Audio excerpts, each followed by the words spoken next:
Good morning and welcome to the DealerVendorMatch.com Vendor Showcase.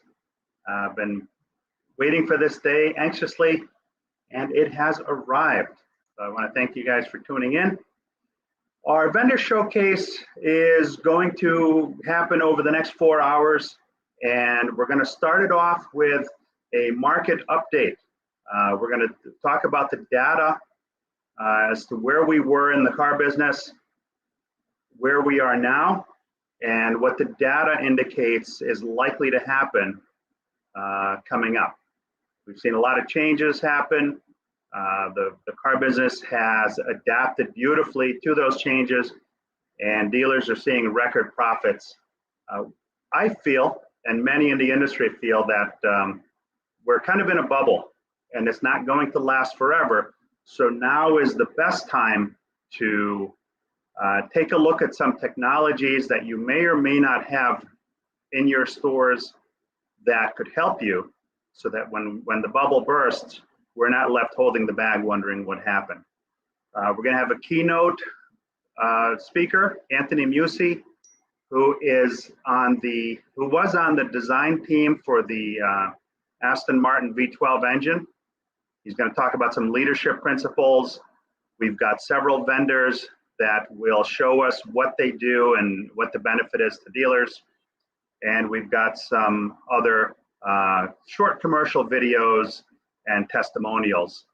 And then we'll wrap it up. At any time, should anybody have any questions, feel free in the comments section to ask questions. And if we don't get to them today, we'll certainly respond to them because it will live online forever. It's on LinkedIn Live, YouTube, and several places on Facebook. And of the tens of thousands of dealers that we've emailed, we're going to have sections of the broadcast sent out via short reminder or follow-up emails. So it should be an exciting day. And yeah, so we're going to get started with Paul Machine from Black Book. I'm going to bring him on.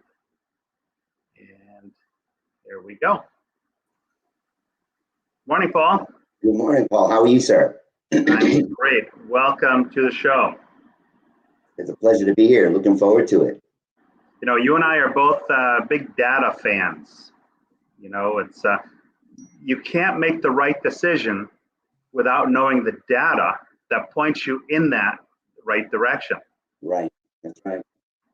You know, when you I remember running my dealerships that when you look at the doc at the end of each month or during your weekly sessions, it was nothing but numbers and data. And then you had to dive into each data point and then solve for whatever the process, the person, or technology that was not aligning with what you wanted that particular metric to be on the doc. So, you know, playing around with data has been something that's I've had to do my entire career. You know, what's interesting is that years ago when I started in this business, a lot of it relied on the expertise of the guru that was in the store. Mm-hmm. You know, what he or she saw at the auction and what we sold within our DMS. And at that time, you know, we were good with that, but the market has evolved, so we've become global to the point where customers aren't as loyal as they used to be. A customer has no problem buying a car a few states over because they know they can do it easily and have it shipped right to their doorstep. For the first time in 10 years of living in Niantic, I saw 2 Carvana trucks within the last couple of months drop off deliveries. I've never seen that here before. Right. So now it's not just what's in our DMS and what's in our history as far as what we've sold and what the projections are. It's more what's the market hot for. And that's where guys like you and Black Book come in, because you know nationwide what's hot. So dealers can rely on your data to stock not only what they historically know is good for their store and their location, but for the other customers across the country that may be looking for specific cars that they would not have thought about purchasing before. You know, it's funny you bring that up because that has been in the last quarter, since the beginning of Q2, we've had so many businesses, large and small, asking us, can you tell me not just what's within my immediate backyard, but if I give you a book of zip codes that I've been selling into in the last year, what's in those markets? Because I don't get that market data. Can you show me? Can you break it down by a particular year, make, model, mileage bucket, trim levels, engine levels, and interior and exterior colors? I'm like, yes, we can do all of that. Then on top of that, I can give you days to turn within that local market compared to yours. I can show you days supply. I can show you the average price changes, days listed, and what's average being sold in those markets versus what you're selling in your markets. And so you can better serve your universe. Because right now, your world can be as small as your backyard or as big as the whole world. Just depends on how you want to operate. Right. And we have a market today that will allow us to do both. Yeah, it's amazing. We have customers in our business literally around the globe that tune into our shows, and we ship worldwide. And I have customers in the car business across the country. Whereas before you're kind of tied to a specific region or area that you called on. Now so much of the stuff happens online that you don't have to burn gas or time or hotel bills to go do some of the things that we're now easily able to do online. Yeah, it's a model it's a model shift, right? It's a paradigm shift, I should say, and it's something that a lot of dealers are still having to get used to. As a business, both on the service side of business and on the sales side of the business. You and I have talked at length about marketing, where we may go into a transition where dealers trying to preserve expenses. One of the first things they tend to do is they cut their marketing, and that's not a good thing to do. I think marketing is one of the things that helps separate. We're still open, we're still operating. We've adapted, we've evolved to what the demands are in the industry today, to you as my consumer, not what the industry is, but as what the consumer is demanding. And here's how we're doing it. And communicating that to your consumer using as many channels as you can is critical. Yeah, no, it's definitely key. So why don't we bring up the data, and we can learn a little bit about where we've been, where we are, and where we're likely to head. Perfect. So it's quite a bit of fun for me to put this together because, as you know, we're kind of a data geek. So if you remember, we started talking almost a year and a half ago now. I introduced the concept of the perfect storm, the combination of what the economy is going to be looking like, the impact of the economy and people on credit, and then the availability of new inventory as well as the availability of pre-owned inventory. And then what the lenders will allow dealerships to do with the credit that's in the end of pricing then. So in Q1, I was able to report that this is a graph from Experian, State of the Automotive Market. It's a dashboard that they put together. It's actually really a powerful dashboard if you like digging into the analytics here, because as you can see, we finished Q2 at 106% advance and that's a drop from Q1 that we finished at 119% advance. Now, let me give some color to the audience. Most of Q1, we were paying between 128 to 130% wholesale if you were going to the auction to buy pre-owned cars. And most of Q1, you were able to ask about 122% retail for that vehicle. And the lenders were letting you borrow on average 119%. Actually, it was 119.7%. And I warned that if as long as there's pricing, wholesale and retail, it keeps increasing, lenders are going to become risk averse because they know that they're the ones who will end up holding that portfolio longer than you're going to own the inventory for. So they have to take a forward-looking position. And so we've been very busy doing a lot of forecasting and projections for our lender partners and investors that are out there. And in Q2, we saw a definitive shift. You need that car in inventory, you need a person, and 88% of the time in Q2, We needed credit. Someone had to borrow money to be able to buy that inventory. But when you have to ask to borrow the money, you're at the whim of the lender's ability to advance whatever percent it is. And that's what's dropped down to 106%. So in Q1, you were selling a car for $10,000. You could ask 100. You could sell that car for $11,900. In Q2, at the end of Q2, that same car for $10,000, you paid 134 to 138% more for it.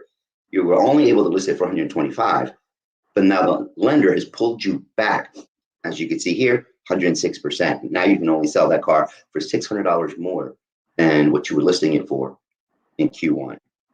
So that margin compression, I have dealers starting to ask me, how do I make up for that? How do we get around that I'm not able to ask that much money anymore? I said, simple. You got a service and parts department, start your energy and focus there. You know, you have to buy and appraise 100% of every single service write-up that comes through the lane. And that also improves the quality of your service write-ups, which end up in turns improves your per hours per ticket.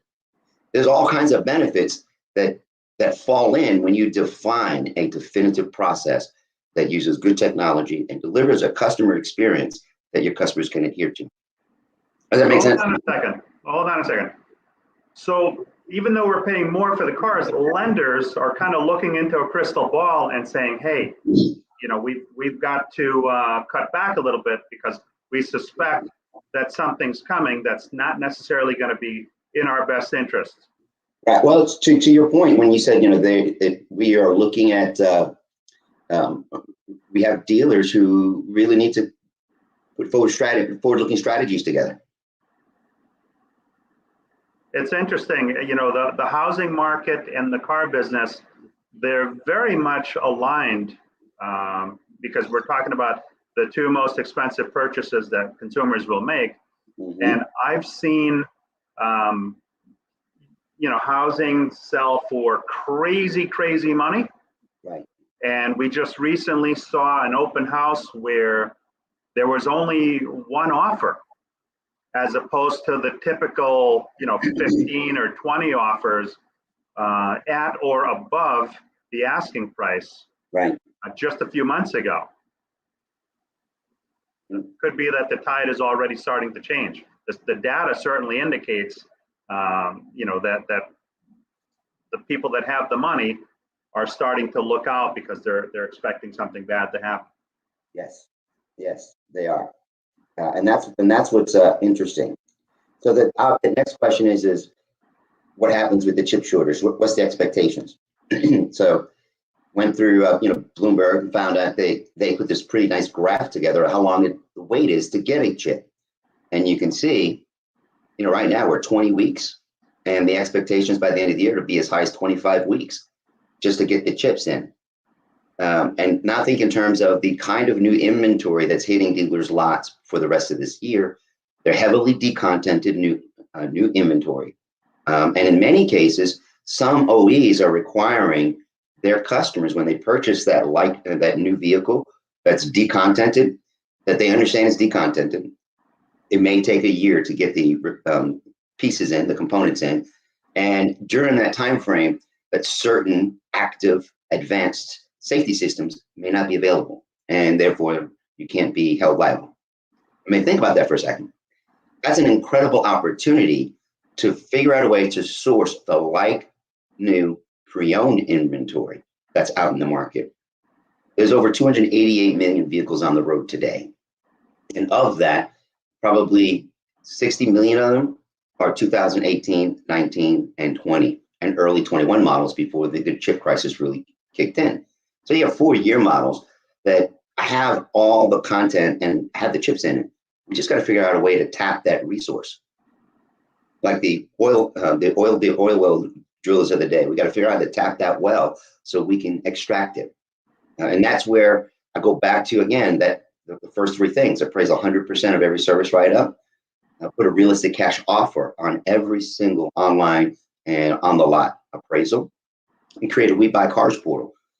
But the challenge is if you're in a market now where there's 8 stores or 9 stores or 12 stores within 15 miles of your location, and 7 of them already have been screaming for the last year, we will buy your car, and you're just now getting into the market, you're behind the 8 ball. Right. So you really have to be ready to embrace a very long-term process of building up your reputation to be able to buy that late model pre-owned, like new used vehicle, so you can sell it for the money you need. So some other insights here. We believe that the wholesale industry, we're going to start seeing a typical seasonal drop in Q4. We don't expect the drop in wholesale in inventory and prices to be greater than 2 points. But going into 2022, as the OEs start to push out new inventory, some are going to be decontented, but as they get more chips in, I think you're going to start seeing late Q1, mid Q2 of 2022, we'll start seeing the pricing pressure starts to drop on inventory. About our expectation maybe 1.5 points while new inventories remain low. So that's going to stay that way. And then as they start to fill up new inventory and the OEs put out big incentives, you'll see an accelerated drop, maybe 2 more points total. But at the end of Q2 22, I don't think we're going to be pre-pandemic levels of pricing for wholesale and for retail for used vehicles, because we still have low levels of current used vehicle inventory. We're going into year 2 of low levels of new car sales, which is our 0 to 2-year-old models next year. Right. So we've got to think in terms of really modeling our way to aggressively service and care for our book of business, buy that inventory from them, and figure out a way to get them into a like new used vehicle that they might pay a little bit more money for because it has more features and options. Or maybe they'll settle for the new inventory that's decontented because of the chip shortage. You know what's interesting is that I remember at the stores, people used to hate the lease turn-ins, especially if they weren't purchased at that particular dealership. But now that's a whole nother game, right? I mean, progressive dealers are like our friend Rudy has set up a buy center where people can drop off their cars, and he's crushing it in the used car market because he's able to get cars. Companies like Carvana are crushing it. They're able to get the cars that seemingly other people can't because they have an effective purchase strategy to buy the cars directly from the consumer. And I guess the OEMs are getting smart, or they're going into protectionist mode, and they're changing their drop-off policies where you've now got to bring it back to that particular franchise when you return your car off lease. So we're seeing some shifting in our business as we're having this conversation. Yes, we are. And the key there is they know they can pay up to 137% today for a wholesale vehicle for trade-in, but John Q. Public doesn't know that. So they don't have to pay all the money that they would if they went to the auction to buy it. Right. Hence the reason for the strategy. I found out one of the reasons why the chips are being so difficult to manufacture. It's not so much the chip itself. It's what it's encased in. You know, the lead square frame that the chip sits inside. Yeah. That is one of the more complicated pieces to be able to source the material for, manufacture it, make sure it's clean manufacturing, and then get delivered, dispersed to all the different technology plants that need it to put the chip into it. Oh, wow. Yeah. So when about 7 weeks ago, I was describing the different parts of the supply chain all upstream and all the impacts that each one could have. And then if the more in tune you were to what that was, you can make pricing decisions based on a market a month from now or 2 months from now today. Right. As well as sourcing decisions. It's funny when people think of a chip shortage, they're not thinking what it's encased in. They're thinking the brain part of the chip. Right. That's right. And I was like, there's got to be more to this than just that, because I know that we have a few plants in the U.S. that can easily ramp up production. And their challenges is they just can't get all the materials they need to make the chip. It's not just the brain part. Interesting. Yeah. So this is our wholesale weekly price index, and as you can see, you know, we're just under 134%, and about 5 weeks ago we were 138%. So to give you an idea, the seasonality adjustment, and we still have, I think we still have some more seasonal adjustment to happen between now and September 15th. What could further impact these prices and make it either drastically increase or completely nosedive? It will depend on how the consumer sentiment is and how the economy reacts to 4 things, right? Number one, eviction moratoriums expired. Right. And so that's evictions and foreclosures, both of them, both sets of those. I think that's number 2, both expired. On the low side, the anticipation is about 4 to 4.5 million people could be homeless and families. That's on the low side. On the high side, it could be upwards to 14 million on the high side. And it's not spread out evenly in segments of the country, all over the country. It has pockets that are impacted within the country. And it's really intuitive. A deal is truly intuitive. There are resources they can access to understand, well, what is my market? What's my backyard look like if I get impacted? Right. On this slide here is hold on, let me back up. I realized. So we said eviction moratoriums, and we said the foreclosure moratoriums. 26 states in mid-June quit. No more unemployment assistance. So kind of supported. By mid-October, the other 26 states quit unemployment assistance. And we know, I don't know what it's like for you up there, but down here, I can't drive by a location and not see hiring sign, $15 an hour. And they've got the signs out there forever. And I go into a lot of these restaurants and I ask, because you're paying $15 an hour now. Are you getting any response? They're not getting a response. So my prediction is that our employment rate should pole vault at the end of October, because all of these people realize there's no more cushion for them. Nothing. And they've got to get to work, right? They've got to go to work. Hold on, before we go too far, Roger Conant said, if you watch this past week, 60 Minutes, you'll realize that there is a systemic reason for the chip shortage. So we'll have to, for those of that have not seen that, there's probably, that broadcast lives online somewhere. So what I'll do is I'll add that to the thread. Sorry to interrupt. I didn't want to go too much further without mentioning that. It's great insight, because there's a whole bunch of stuff that goes into that.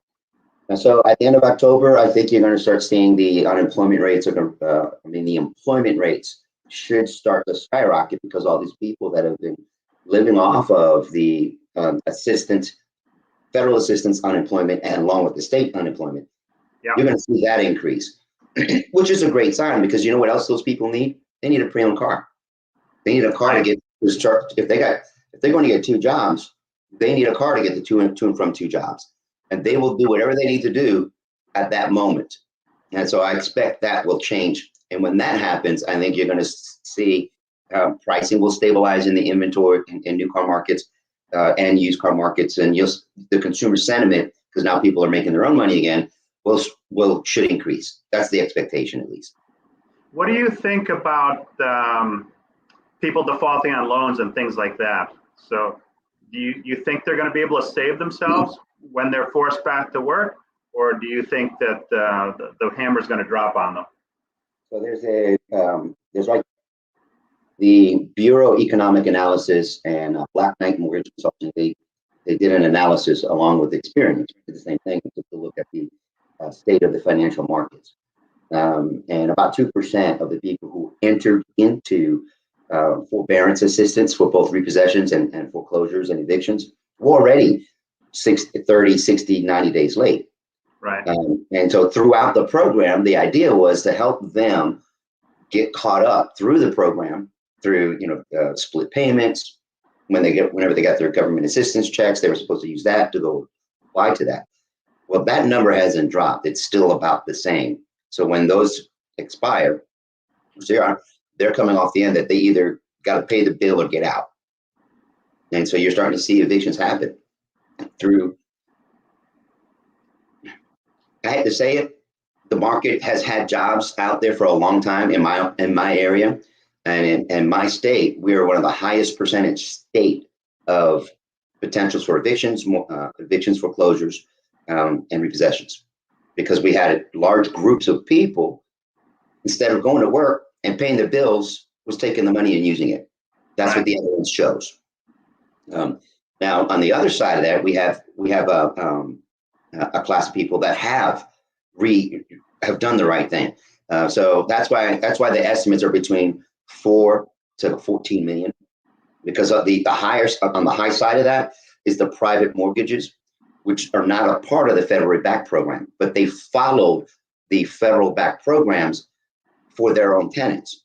And they were much more aggressive at getting federal funds to help offset and pay back delinquent rent or delinquent mortgage payments. So many of those consumers are coming out of the private mortgage arena in good, stable condition, because those private investors don't want to lose that property.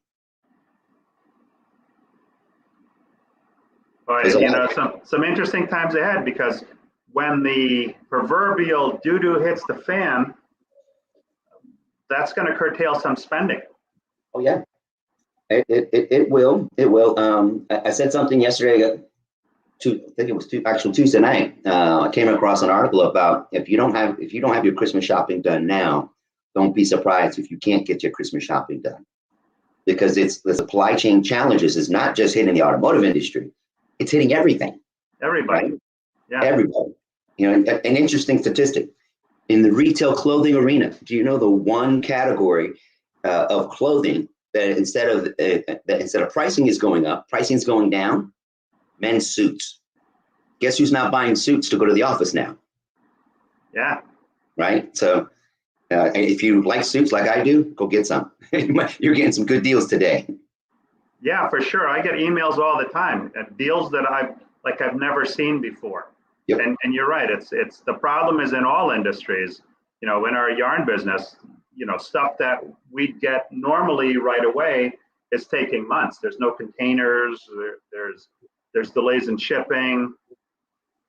It's crazy.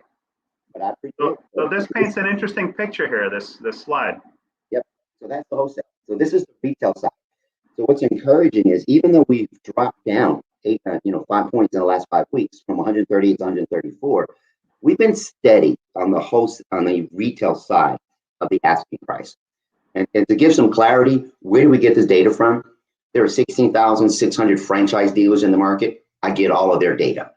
There are 53,000 plus independents in this market. I get all of that data. There's roughly 15 to 16 million new listings on a daily basis. I get all that data. So we are able to follow how those vehicles are being listed on the retail side of the things. And it's really some math to be able to, extrapolate backwards what the actual wholesale costs and things like that were. Yeah. Here's the red flag though. Because we follow the listings every day, we see 13% fewer retail listings than we did at the beginning of the year nationwide. And then when you go deeper into the certain segments of states and cities, it's the listings are even greater. There's a greater drop in listings than they were indexed in the first of the year because of demand. Sure. So our prediction, we're going to have a banner used car year. I think we're going to continue having a great used car momentum as long as we do the 6 strategies that I've outlined consistently. We've got to be able to appraise 100% of every service vehicle, realistic cash offer, and every vehicle that comes online or comes into the store.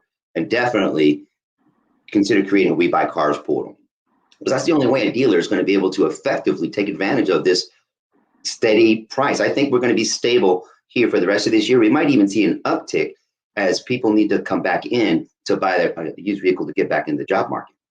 Right. So it's kind of, I've never seen this market before. In 32 years, I've never experienced anything like this. It's the first time that I can actually shake my magic 8 ball and probably get as good an answer of what might happen. Very unscientific that way.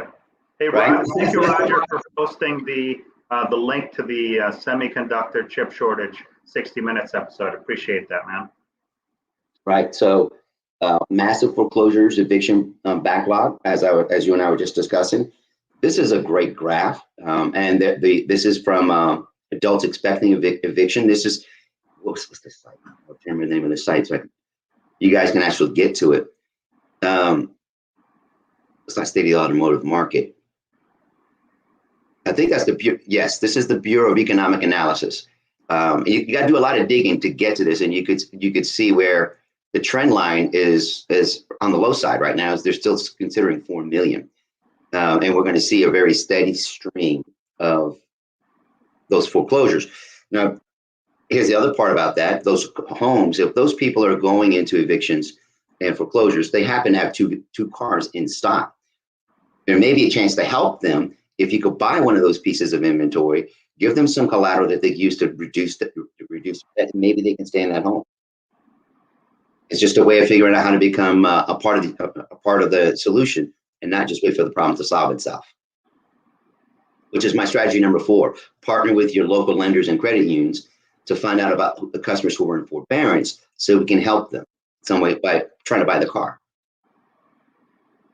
So there are partnerships and alliances that dealers can form now proactively to everybody's benefit. Yes. We also have an interesting note. We have fewer subprime consumers purchasing inventory. So of that 88% that I shared earlier that we're financing, of that 88%, it's like 26% were deep subprime and subprime customers. Yeah. That deep subprime customer was the lowest recorded category of subprime people that were able to get financed since they started tracking that trend. So I also think lenders need to find, dealers need to find lenders who are really embracing alternative data sets and behavioral analytics as a part of the Beacon score to really figure out ways to help these consumers out, because a large majority of these people that are coming back into the market were pre-pandemic, near prime and prime consumers. Well, the whole credit thing has shifted also. Yep. You know, a 750 score that doesn't quite hold the same weight anymore as it did based on the data and market conditions. Yep. And the other thing I found interesting was that the baby boomers had the highest form of the highest average Beacon score, right? And that's because we've had the longest availability of credit. So the longer the age of the credit is, and the better the payment history, the higher the score. So it's really hard to have a really high Beacon score at a younger age because you just don't have that payment history. But right now, 40% of millennials have a score in the subprime range. Just, think about that for a second. That's a high category. They're the highest buying block to replace the baby boomer. But in that segment, 40% of those millennials have a subprime Beacon score now, because pre-pandemic, they were considered near prime and prime. And that market, that generation and younger, was taught the concept of utilizing credit, live on credit. You work to pay your bills, and then you live on your credit, right? So that's why dealers need to have the right kind of inventory and the right lenders that they can help that category of customers that's going to be coming in mass in the next couple of years to rehabilitate themselves. And then this is our listing days to turn. Really exciting. We're still at 33 to 34 days to turn. So dealers are getting inventory, however infrequently they're still selling. They're selling quite quickly as an average. And as you can see, 45 days used to be the standard. Now they're still, and this trend has been almost more than half of Q1 and all of Q2. We've been hovering in this range. You know, what's interesting is that the problem that we had before, one of the biggest problems we had was high inventory carrying costs. Yep. Dealers haven't seen that in quite some time. Now's a good time to put aside some of those extra profits and gear up for, you know, when the bubble bursts. Right. Because those problems will come back. It's just a question of time. So we do have an underlying. So even though this looks great, if a dealer's honest and takes a look at his current inventory, he may find that he has certain makes and certain trims and models that are above the 33 to 34 days to turn. And that's inventory that they should take pricing strategies and marketing strategies to liquidate today. Don't hold on to those, to that inventory. So anything that's between 35 and 45 days or older today, they need to make some executive decisions to get rid of that inventory. And as they bring in replacement inventory, they always need to keep their eye 30 to 45 days forward, not just what they could do with that vehicle in the next 2 weeks. I've always been a big believer of that. Use the data. I've always been a big believer that your first offer oftentimes is your best offer. You know, Right. Over many decades of, you know, walking customers at the beginning of the month, only to call them back at the end of the month and, you know, call Mrs. Jones, tell her we found another $500 on her trade when she's already driving somebody else's car weeks ago. When she left you, she went to a competitor. They recognize the value, and she's driving their car. So I'd hate to own a car on the high side, and then as we see right now that the numbers are starting to drift somewhat downwards, to be stuck with that car later.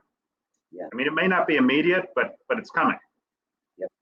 Yeah, so keep your ears and eyes on the data and keep thinking 30 to 45 days forward in your marketing, your acquisition, and your pricing strategies, and in the customer experience you're delivering. You'll be in a safe place because our market is incredibly volatile right now. Incredibly volatile. If there's one thing that you can shake your crystal, your crystal ball, your crazy 8-ball, and say, do this one thing to protect yourself, what would the top thing be that you would recommend dealers do? Really figure out a way to 100% service right on. Because the 2018, 2019 premium used inventory are pretty much gone. There's not a whole lot of that left out there running through the lanes. Anything that's coming off a lease, the grounding dealers keeping it. All fleet companies are holding on to their inventory because they can't get replacement inventory. So that's not coming into the market. And then the reality is we're not having that new inventory coming to the levels and equipped the way consumers want them. So right. Your best bet is to source from your own backyard and then find ways to be creatively, as you're making a buyout, how can you help them get into a replacement that they would like? And to your point, what Rudy did, what do you want? Whatever you want, I can find it. And he does a nationwide search to find any kind of pre-owned car you want and has it delivered. Right.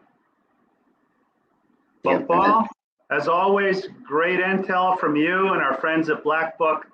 If you could put your contact information in the thread, that way, everybody remembers what they forgot to ask when they had the opportunity. So I know you're a guy that's very accessible, so people can reach out to you and get that information. Dealers, Paul's got some great stuff. If you haven't looked at their Black Book program, you might want to have a meeting with Paul to see what they bring to the table, because the data that he shared here is invaluable. When you think about what you spend at your dealership, you're going to make the wrong decision if you don't look at all the data. So Paul, thank you very much again for being part of the show, my friend. Thank you, guys.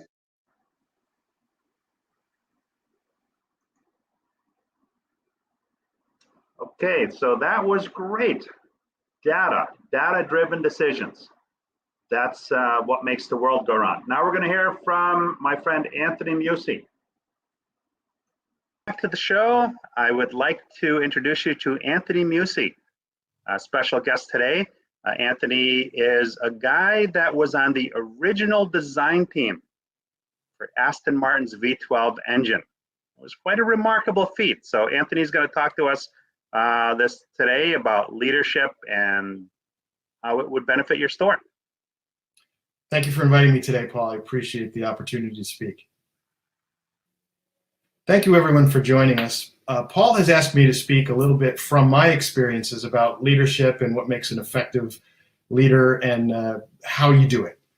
So we've all heard, the cliche things, be honest and open, to be a true leader. But what does that really mean? Well, of course, you have to be honest and open, but you have to really show it, and you have to really be engaged with your team, because what happens is, if you're involved at a personal level to some degree, and I know some of your organizations are very different sizes and there are different challenges there, but if you really get to know your team outside of a work situation, in terms of like just asking how they're doing, what's going on, really understanding a little bit about them, when the time comes and you have a work situation come up, they'll come to you, they'll be open to you, and they'll already be comfortable with you. One of the other things that I always get asked is, how do you build a great team? So how do you build a great team? Well, it's building it. Everyone thinks they have to hire all these great people, and that is an important part. You do have to have key strategic people on your team that get it, that know how to lead, that are self-starters. But the reality is, most of the time, you're not going to get just that. What you're going to get are average. Why is that? Well, average is the average. So how do you take that average team and grow them into a truly exceptional team? And that's what I've had the opportunity and pleasure of doing, and literally had done to me as well with some of my mentors. And really, the first thing is about building true teamwork. And again, that's also a cliche. But how do you bring that teamwork together? Well, when you're on a team, there are team functions. And let's take a dealership as an example. You have the finance team, the sales team, the service team, etc. And they're all working together. Most of the time, they're kind of working in their silo. The finance guys are doing the financial stuff, and obviously the sales guys are doing the sales stuff, and the service guys are doing service stuff. Predominantly, that's going to be the case most of the time. But you really have to take that investment and that time to let them work with each other quite a bit in some of the other areas. And I'll give you an example. The sales guys do know a lot about the products, but I think remarkably, particularly when there's a lot of enthusiasm, a lot of the service guys know quite a bit about the product and can assist the sales team in doing all these things. And when they start to work together, not only will they see the other parts of the business, but they'll appreciate what each other does as well. I don't think we're going to have, the sales guys turning wrenches and the finance guys turning wrenches, but I think they can get involved and see what's going on and understand it better. A lot of your better sales and finance people may do this already, but I'll give you other examples of where you can build that teamwork. If there are retirement plans like 401ks or similar, the finance guy in your department understands how that works and can probably help the HR people kind of cascade that through the system and really build so that the guys on the service floor are understanding their options and not just kind of handed this booklet and say, go home and read it. And how does that matter? Well, that manifests itself in many different ways.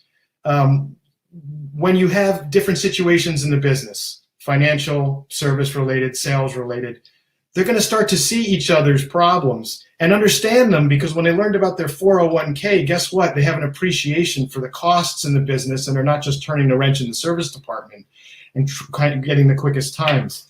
You're also going to find they're less stressed. They feel like you care about their situation a lot more.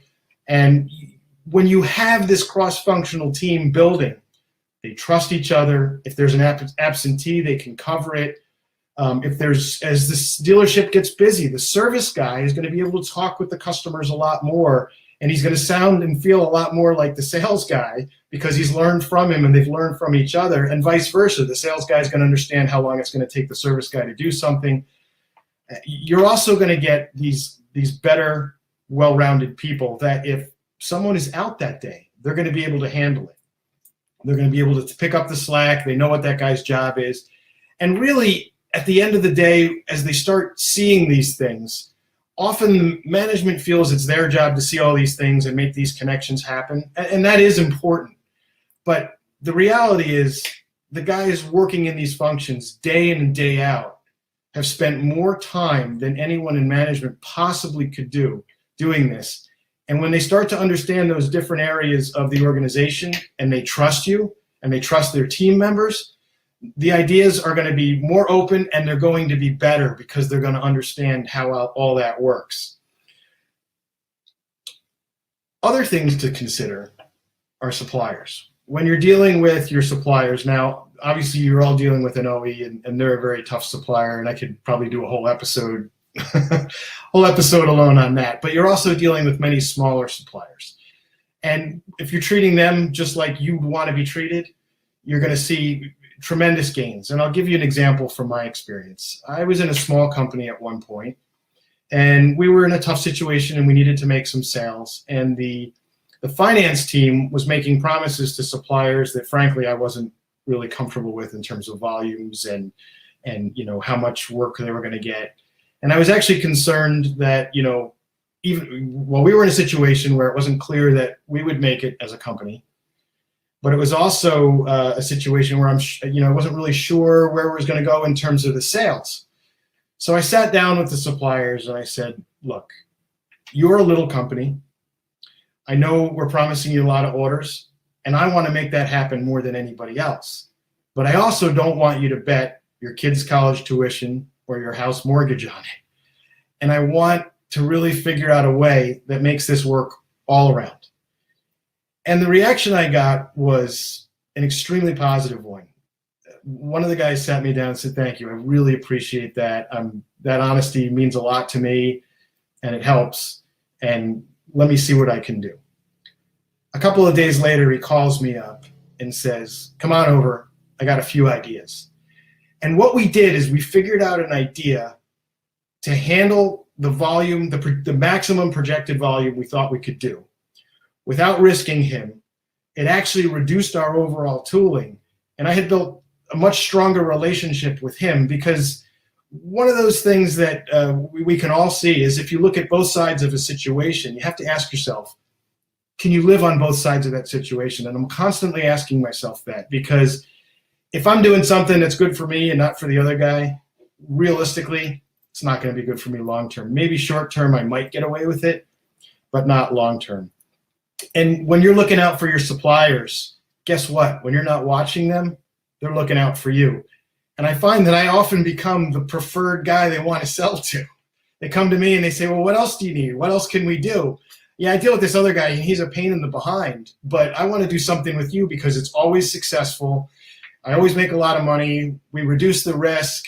When there's a problem, you let me know right away. We figure it out. There's no finger pointing. And I think all of those relationships, whether they're internal or external, as you build those, make tremendous differences. And what I find is one person can handle larger projects and you end up with less stress and less uncertainty and worry, because instead of you just worrying, you got your whole team worrying. But to be honest, because they're getting that information, they're often less worried and know what they need to do, and they just do it. And when they get into trouble, they can get the help they need. Another important point is to talk about incentives. So we all think about incentives as cash. Now, if you give the employees a good incentive alignment, you're going to get good results, because we always get what we ask for, right? I had another situation where I had a woman was working for me in a specific job that was a pretty easy job that she was way overqualified for. My boss came to me one day and said, I don't really like the fact that this individual doesn't seem to be really motivated. She should be working hard and trying to get into that next position, et cetera, et cetera. And I had to kind of push back really hard on my boss. I said, whoa. You leave her alone. I said to him, I explained to him the situation. I said, look, she has a couple of kids at home. What's really important to her, or her incentive, is that we pay her well, and it's a job that starts and ends at a specific time, and she doesn't have to worry about it after hours. She can focus on her kids. I said, the fact that she's way overqualified for this job means that if you push her out the door, I will never be able to replace her with anyone as good. And the great part was her stuff was so organized, so well done, and all together. And that was kind of the deal I had with her. She knew that I could only pay so much for that position, but my contribution was I gave her a lot of flexibility.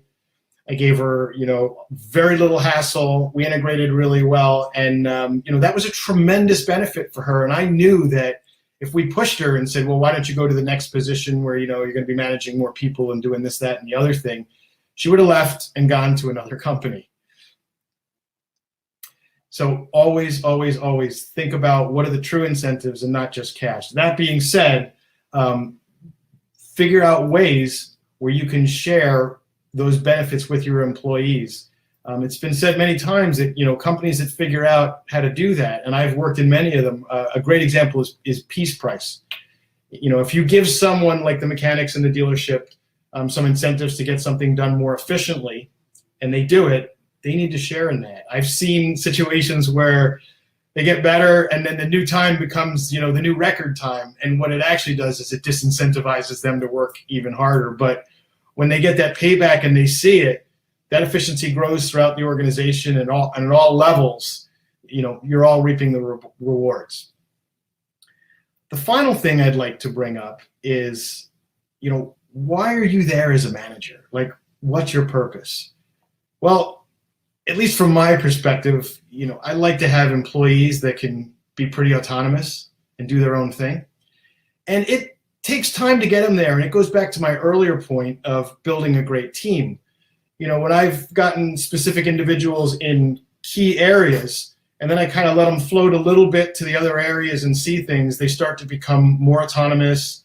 The trust builds. They know that their own skill sets have become more well-rounded, and they feel more confident. And over time, they become very autonomous. However, ultimately, as a manager, what you're really there for is when stuff goes wrong. And when you have a really strong team and a team that has a lot of trust, they come to you. Now, that's not to say, you're not the guy that's there, to cause problems by any stretch.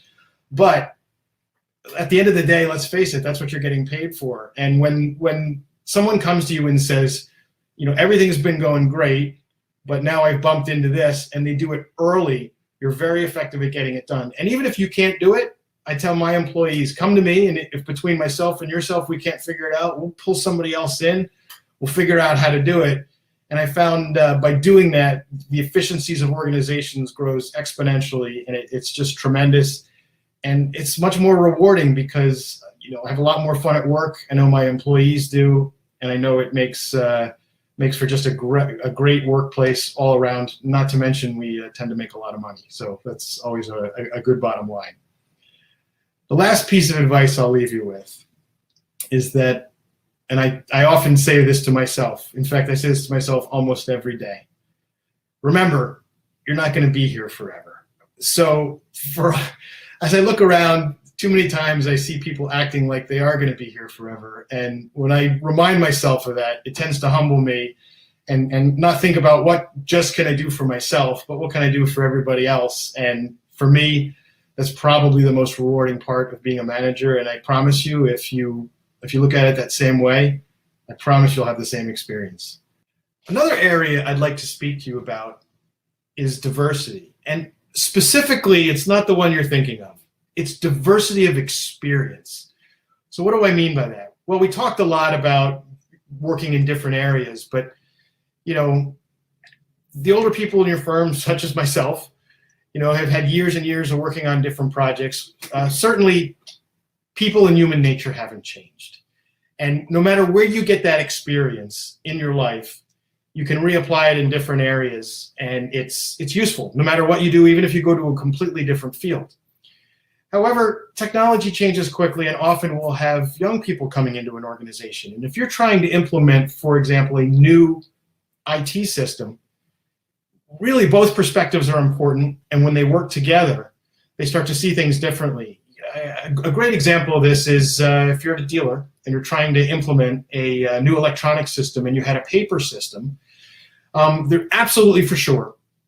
The guys that have worked on the paper system have some ideas that, we need to automate this and do that and do the other thing. But you may be surprised that the most junior employee that you know, maybe just just graduated high school or college, and he's come in and he's good with computers and plays video games, and he looks at what you're trying to do because you involved him in the process, and he says, well, I see you want to get here, and you're going to start from paper, but why are you doing this in between steps here? Why don't you just go from here to there? Or why don't you just put it directly on an iPhone app or an Android app?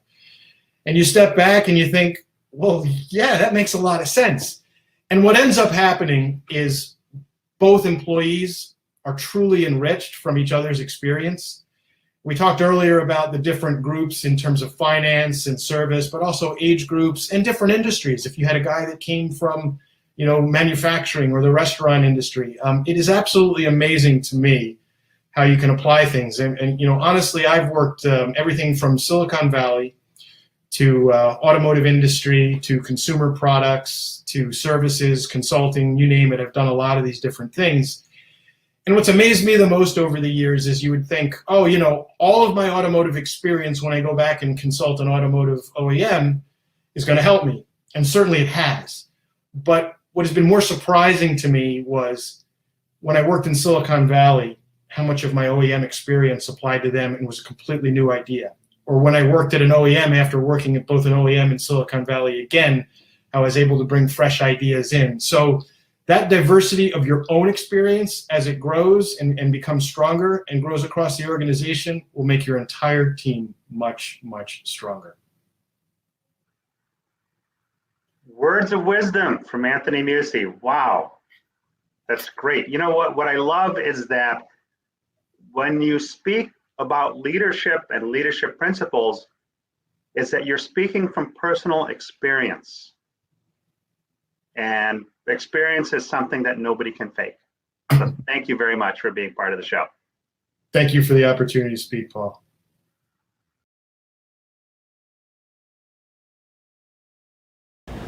Hi, I'm John Frazier, and I'm the service director here at Paulding Chrysler Dodge Jeep Ram in Dallas, Georgia.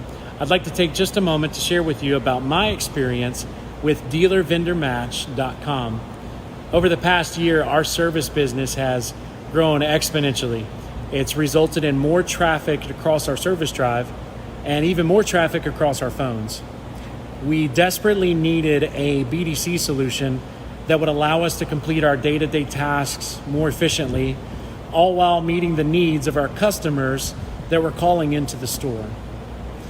Dealer Vendor Match allowed me to search through an array of vendors on my time and on my terms with no pressure whatsoever. It really gave me the opportunity to zero in on the perfect solution for our department. We ultimately chose to do business with Traver Connect out of Texas, and they've done an incredible job over the past few months assisting our service advisors and taking care of our customers' needs as they call into the store. So I recommend to you that no matter what solution you're looking for, whether it's the front of the store or the back of the store, when you're looking for a vendor for your dealership, make your first stop DealerVendorMatch.com.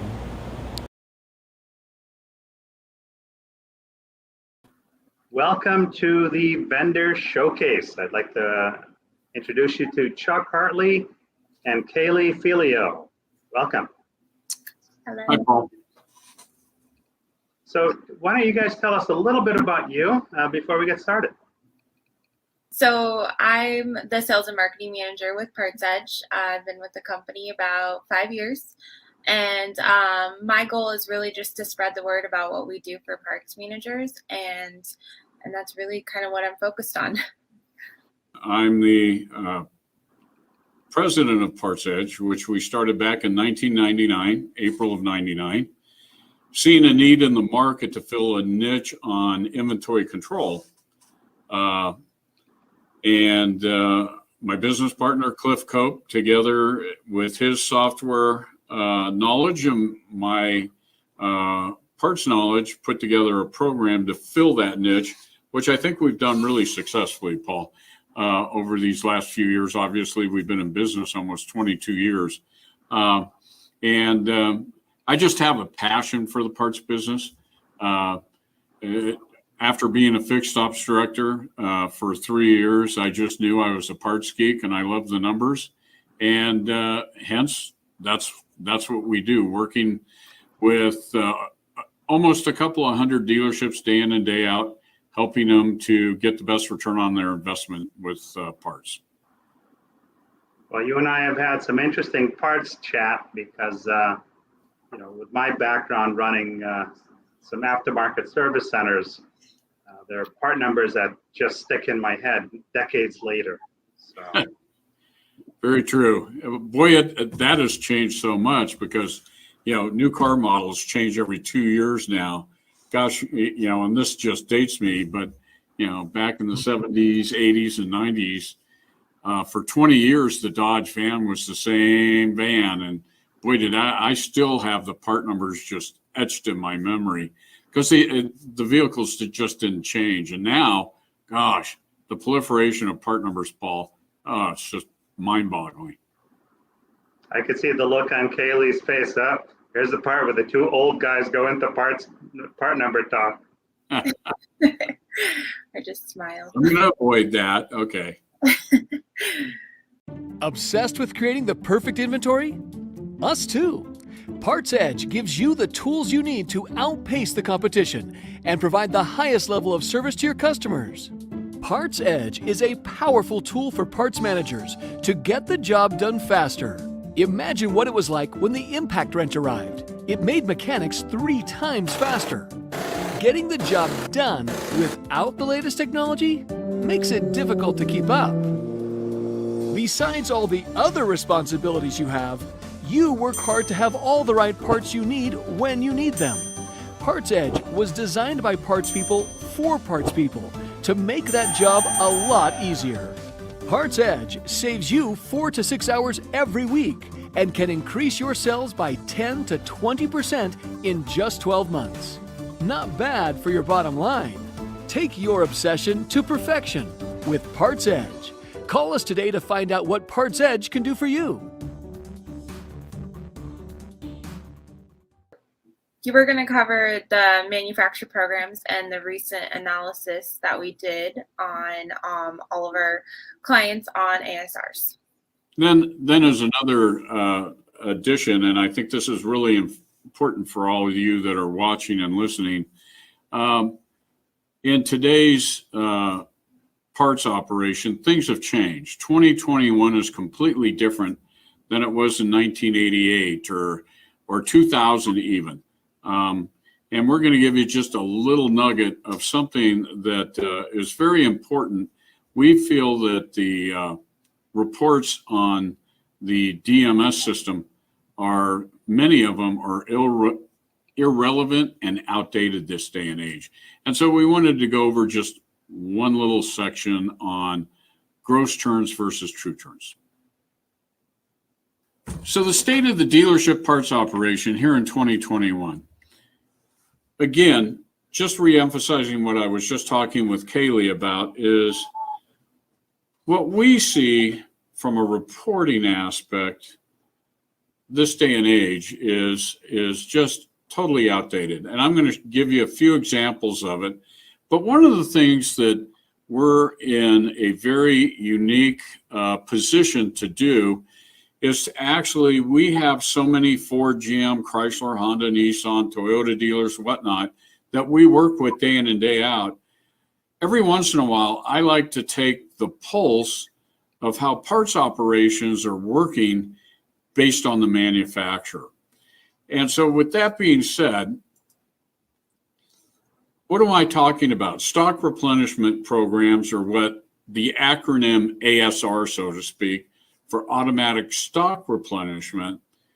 On the left-hand side of this slide, you can easily see that just about every manufacturer has gone to some type of stock replenishment program, whether it be RIM or Aero or Parts Eye, Nissan's ASR 2.0, Mercedes Stock Pro. As you can see, with the exception of really Toyota and Honda and Acura, and to a degree Volkswagen, these manufacturers have really gone to the point where they are controlling what's selling within the inventory. And in some instances, as many of you know, and I'm not teaching you anything you don't know, they're forcing you to take a percentage to keep incentives and whatnot.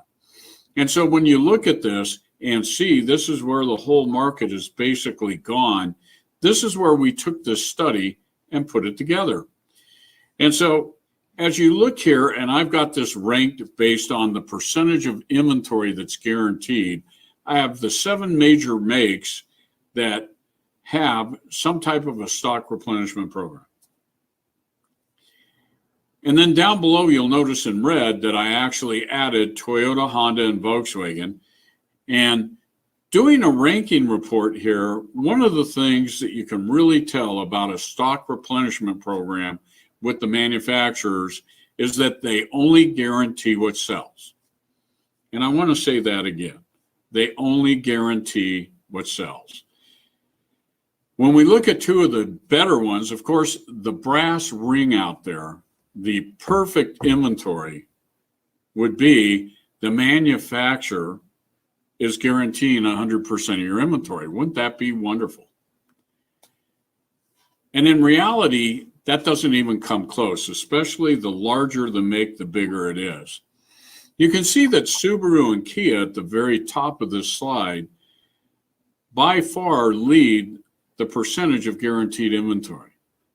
One of the things that I think is very curious as you look at that is that when you look at the productive inventory off to the side, they actually have some of the lowest productive inventory, meaning they're putting more inventory on your shelves, breadth, and you, the dealer or the parts manager, are bearing the holding costs of this width of inventory. See, as they can guarantee this, one of the things the manufacturers can do is throw the dial and increase your breadth or width, whether it sells or not, and they can turn it back down. And we certainly saw some of this during COVID. And now coming out of the COVID process, one of the things that we're starting to see is that there's a huge back order problem and a huge labor shortage. You know, our industry is not immune from what is going on with just about every industry. In fact, watching a report, it says it'll probably be second quarter of 2022 until the supply chain can get caught up, especially when it comes to auto parts and the manufacturers. So when you take that into consideration, one of the things the manufacturers can do, and I've certainly heard this over the last month, is that these back order problems, some of the fastest moving maintenance parts we've seen stocking levels from the manufacturer be reduced to the dealer, and the dealer is starting to run out of some of the faster moving maintenance stuff. These are the types of controls with a stock replenishment program that can be in effect. One of the things, and we would be happy to send this to you, all you have to do is contact Paul, is send you this slide report so that you can take a look at where your manufacturer is at and what you're doing. I'm not here to pick on one manufacturer or another. Quite honestly, this is just a ranking report based on the couple of hundred dealers that we work with day in and day out and averaging the number and taking a good look at that. So anyway, good food for thought as you think about the industry. But the real point and the real key here from a management aspect is that you have 2 different inventories, 2 completely different inventories now in today's 2021 inventory, ASR managed. You have what's guaranteed and what's not guaranteed. And that's really critical and important to break that down. But a lot of the manufacturers or the DMS systems, we have yet to find one that accurately breaks this down and portrays it. Why this is so critical, Kaylee, is it's really the non-guaranteed inventory that's so critical. Mm-hmm. And typically this is based on unfulfilled demand. Unfulfilled demand being technicians over ordering, returns from wholesale customers, parts ordered in error, a big one, customers not returning to the dealership for non-critical warranty repairs. Yeah. And what ends up happening, again, the manufacturer will not guarantee what doesn't sell, AKA these parts, these marginal parts that get forced into your inventory. These are the types of things that are not guaranteed. And now with a lack of earned return allowance has basically gone to next to nothing. For those of you that are Ford dealerships, you know you haven't had a return program in 5 or 6 years. Now, at least with the new Ford RIM program, which those of you that are on CDK and now it's being introduced into DealerTrack are finding out, you can't wait until you get those parts at 12 months that you finally get to send the parts back, a percentage of them. But Kaylee, to the point, is there's very little return allowance earned anymore in an ASR program. They pretty much take that away and they give no return allowance on the parts that are guaranteed, because they're guaranteed. What do you need return allowance for? And that's why there's a trend of even more obsolescence out there. Correct.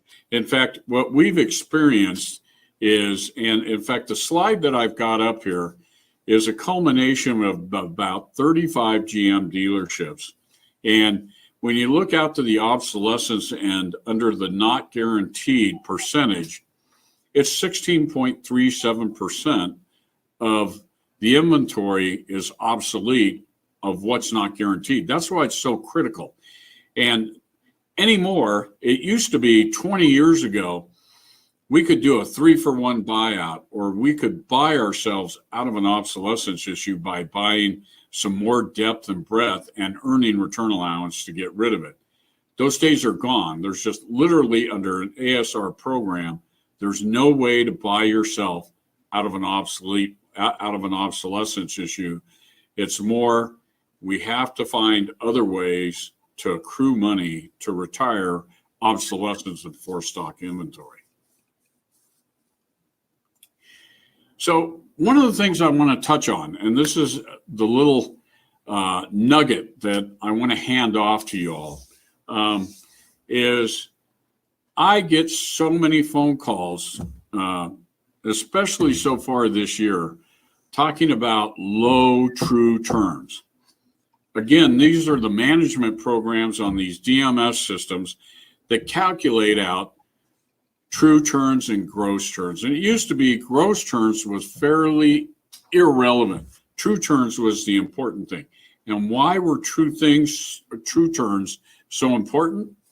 Well, back when I was in the dealership era in 80 and 88, we used to only get stock orders one time a week. That was it, just once. And the more we could buy on a stock order, we would get discounts and return allowance based on buying off a stock order. Well, as time has evolved into 2021 and today's inventories, you don't earn return allowance anymore on stock orders because a lot of them are ASR. Or if you do a stock order, it's done as a daily, or your customer orders. When you order parts now from the manufacturer, whether it's a stock order, customer pay, whatever, you earn the same type of return allowance or discount, which is next to nothing. So it really becomes almost irrelevant what your true turns would be. In fact, quite honestly, if we could really calculate it accurately and get the right parts and the right reporting and dollar amounts, I would say replacing true turns with ASR turns versus non-ASR turns would be the great calculation. But what I wanted to really focus on here was the tables have turned. They've just switched. Whereas now your gross turns are much more relevant than your true turns. And the only thing that could really affect it is if you have a lot of emergency purchases from other dealerships or the aftermarket. Once you consider that, if that's high, and you can certainly take and look at your emergency purchase report, from your DMS system. And if 3 to 5% of your purchases every month are from other dealers, that's something you want to attack and look at maybe getting some more breadth in the inventory. But what I want to share here on this next, yes, Kaylee? Nope. You're good. Oh, okay. What I want to share on the next slide here is simple. It's the calculation. And I'm just pretty much going to leave it right here. Is this shows you exactly, and you don't have to be a genius to get this. Every one of the management reports on the system have what your monthly sales were at cost, and you take that and you multiply it by 12 and divide it into your closing inventory balance from your management report, whether it's the 2213 on rentals, the CDK MGR, the trend analysis report with DealerTrack. It's easy to come up with what your cost of sales were, multiplied by 12, divided into your inventory balance. And as you can see here, simple calculation. If you had $100,000 worth of sales this past month, multiply that by 12, you got 1.2 million divided into a $300,000 inventory. You're turning your inventory 4 times a year. Until we can actually get to the point to isolate effectively on the systems what's guaranteed and what's not guaranteed, looking at your gross inventory turns is the best way to really measure an inventory. One of the problems that I've run into is some of these ASRs, they're great at pushing the orders back onto your computer system. You all know that. One of the things when these get pushed back into your system is the way they get receipted doesn't necessarily mean they go through stock. We had one manufacturer, one dealer who called us up, and his true turns, he's being judged on his true turns, which was 1.2 turns, which next to very little obsolescence with this manufacturer, happened to be a Land Rover store. And when I just took this basic calculation that you're seeing on the screen here, it turned out he was at 7.5 gross turns. The reason he was at 1.2 true turns was all his automatic stock programs were being receipted in as customer orders. Hence, that's why his true turns were so low. So with that being said, those are the little tidbits that I wanted to cover today. A couple of little hot buttons that hopefully might just catch your attention. And again, you can certainly reach out to Paul or Kaylee, myself. We'd be happy to share, depending on your DMS, where you could find this critical calculation to figure it out. And again, a fun thing, just a request, is that one manufacturer slide, just to kind of see how you measure up based on what other makes, if you're a multi-franchise store, how you size up to the other dealerships in the industry with those benchmark reports. Kaylee?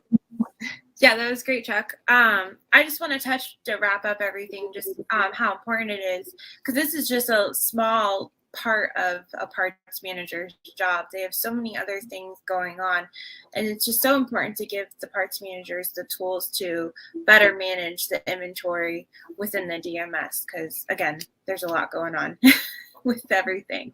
So great summary. Great way to follow it up. Absolutely. Yeah. You know, it used to be said by Mike Nichols. He used to say parts management wasn't rocket science. Well, we're finding out it's getting more and more like that, trying to manage all the different programs you have from the different manufacturers. And it's becoming a little bit more like rocket science. So good point, Kaylee. Yeah, because it's not just inventory management, customers, employees, the DMS.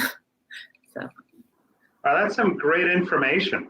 So, there are some problems that dealers are experiencing now, and why don't you share with us a couple of those? Yeah, I mean, everyone's pretty much having some sort of hiring. There's a hiring crisis. It's hard to find good people right now. So that's one of the, biggest issues going on with parts managers. Like, for instance, we had one client who, what was it, about a year ago, he was the only one. It was parts manager. He was the only one in the operation. He furloughed everyone. And he said the last thing he would have got rid of was us, because we helped bring that consistency to the inventory management process. And that's what parts managers need, because they're spread so thin right now, and inventory management can't just get pushed off to the side, because that's how, the obsolescence grows. That's how a bunch of problems occur. So the consistency of the inventory management, really just, focusing on that and having that be a solution for them. I don't know, Chuck, if you want to chime in a little bit. You had the conversation with the parts. Well, Kaylee, it's really about, ringing the till, selling the parts. Yeah.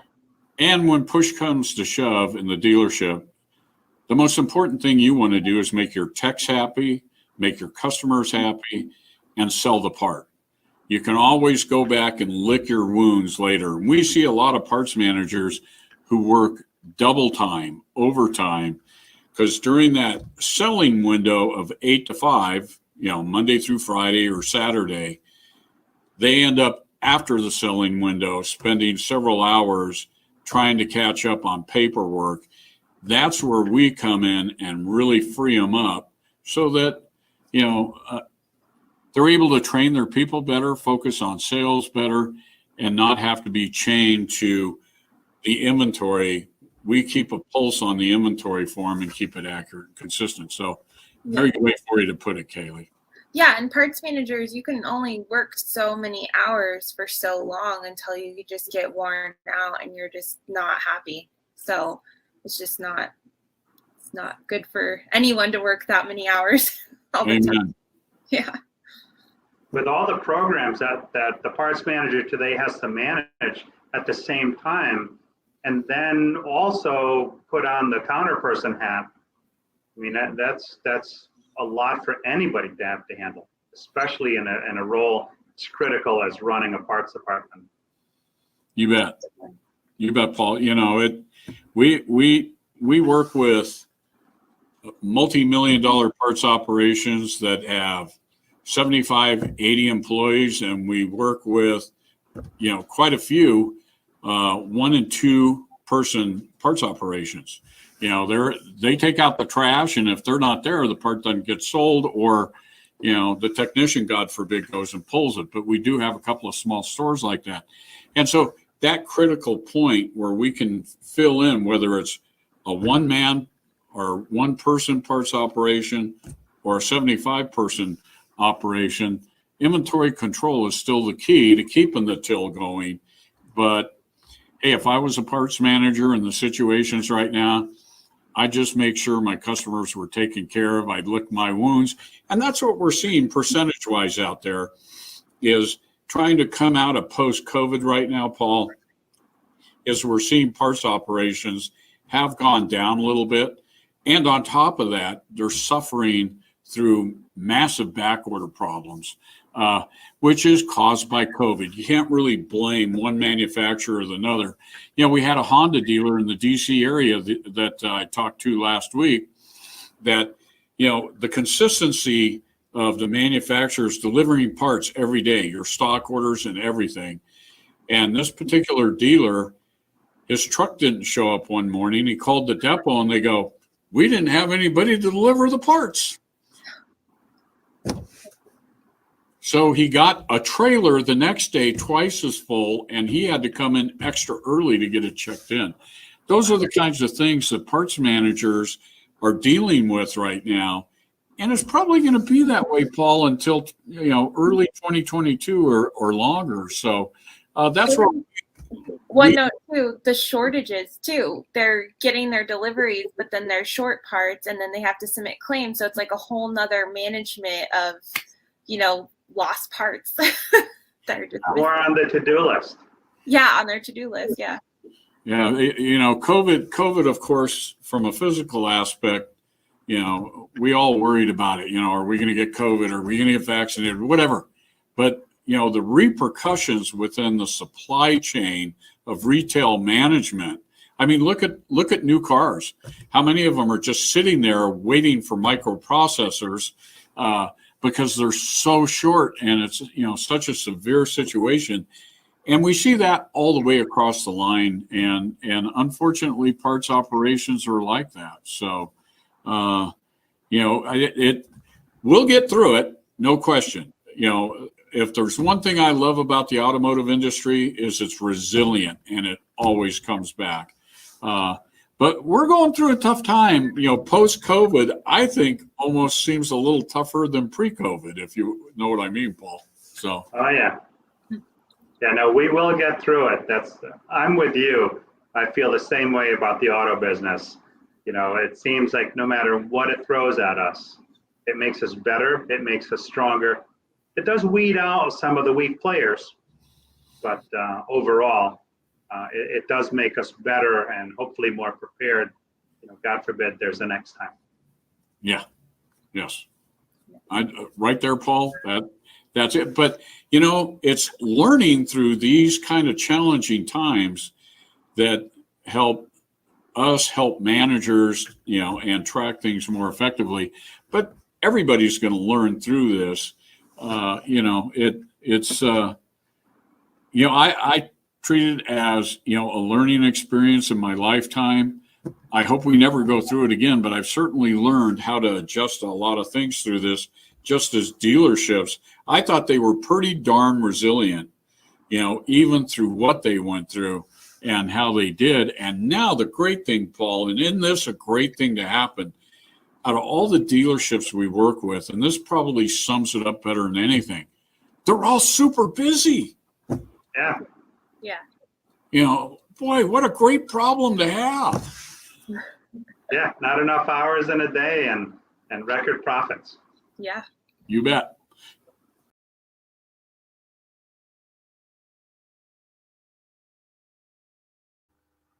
Welcome back to the show. Today we have Laura Berman from RLB Automotive Consultants with us. Welcome, Laura. Thank you, Paul. Very happy to be here. So Laura, tell us a little bit about you, and then we'll jump right into it. So I've been in the automotive industry for almost 40 years. I started out as a receptionist and ended my retail career as a general manager. From there, I had the opportunity to work for an OEM, and now I have my own business, and I'm helping dealers all over the country, and I just absolutely love it. Everybody always has a payment. And whether you pay cash for a car, you have a payment, because at the end of a certain period of time, you have depreciation costs, you have income opportunity costs. There's a payment. When people sign up for a lease, there's a payment. When people sign up for financing, there's a payment. But the one common denominator of all is that if somebody can make that payment easier to swallow, so to speak, then the odds of that deal happening are greatly improved. So now, if I go into the finance office and somebody tells me it's $500 for a monthly payment, wow, aren't you excited? No. Yeah, I may Not be. excited at all. I may not be, because if I'm somebody that gets paid bi-weekly, so what does that 500 payment turn into on a bi-weekly? On a bi-weekly, it's going to turn into $252.49. Now, that's a lot easier for me to deal with. It's psychological to some degree, but let's face it, we're dealing with emotional purchases. So if I can make my mind more at ease with it, the chances are better that I'm going to go forward with a deal like that. Yeah, and that's the exact service we offer. And the reason that we do offer it is because most of Americans are paid bi-weekly. And why we think and we know that $500 is the average payment in the country, actually it's a little bit over $500, it's still a lot for a customer to make just in one payment. So the great thing about us is we're going to set this up right in the business office to match their payday. Doesn't matter if they're paid weekly or they're paid bi-weekly. We will match their payday. Now, what I know a little bit about amortization schedules is that if you break the payments down in biweekly, let's say, then doesn't that shorten the length of the term somewhat? It certainly does. If you look at a calendar and you're paid biweekly 2 times a year, we get paid an additional payment. So we take that half payment and send it to the principal balance, turning a 72-month loan into a 66-month loan. We even have an option for the customer to pay a little more every other week, reducing the term even more, which in turn does reduce the interest that's paid. And so many people don't even take that into account. So that's a great option. Mm-hmm. It certainly is. And it's convenient. We just set it up right there. We debit their account based on when they get paid. Now, when somebody goes into something like this, is it immediate, like on the next payment, or do you have to make one payment and then it catches on after that? How easily is that setup made? So that's a great question, Paul. So what we do is we give the customer the opportunity. We're going to start debiting immediately, and we're going to together in the business office come up with that scheduled date, again, based on how they get paid. But the customer has the opportunity or the option to make their first full payment or to start out making half payments. It's all going to depend on their budget and their pay schedule. And the business manager at the dealership will take care of that with the customer. You know, and I guess the great thing about that is when you show them, here's your traditional payment, here's your biweekly payment, here's what you save in money, here's what you save in time. I mean, it's a win-win for everybody. Correct. You're 100% right. And what we're also doing is we're bringing that customer back to the dealership in a better equity position. Let's face it, our cars are not getting any less expensive. Our terms aren't getting any shorter. So we need to do what we can today to set that customer up for success tomorrow. And you know what? When you look out for somebody, they appreciate it, and that builds loyalty like nobody's business. It certainly does. And a lot of times when we go out and we do these installs, there's no other dealers in that area that are offering it. So the dealer can use that to play up on their social media. They can tell the world that they're offering that. So you're going to have customers that come in to buy cars just for that reason, and customers that come back just for that reason. That's great. Well, Laura, thank you very much. Thank you, Paul. I appreciate the time. Good morning, my name is Joe. I'm one of the F&I managers here at Hampstead Pre-Owned. I met Laura of RLB Automotive Consultant about a month ago, and it's been nothing more than a joy to be able to know her and have her come alongside of our dealership and help our F&I department be able to close more deals, sell more product due to the bi-weekly payments. It's really been an incredible thing to be able to present to customers a really affordable way for them to be able to pay and be able to have the warranties and everything needed in order to keep them protected while they have their vehicle. Definitely recommend linking up with her and RLB Automotive Consultant. Thank you so much.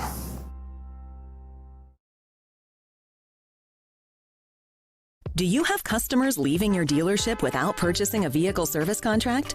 Third-party providers are then aggressively marketing to your customers and selling them service contracts with inferior coverage. When they service their vehicle at your dealership and aren't covered, you're left with a frustrated and unsatisfied customer. Give yourself a second chance to market your service contracts to your sales and service customers.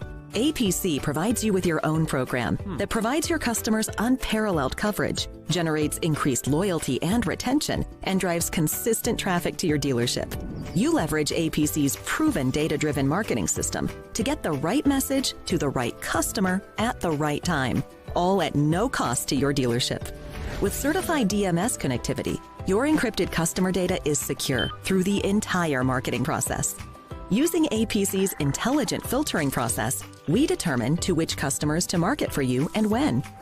Your customers will begin to receive your branded marketing, and of those that respond, about 50% will return directly to your dealership to purchase a service contract, while the other half will contact a dedicated coverage center powered for your dealership by APC.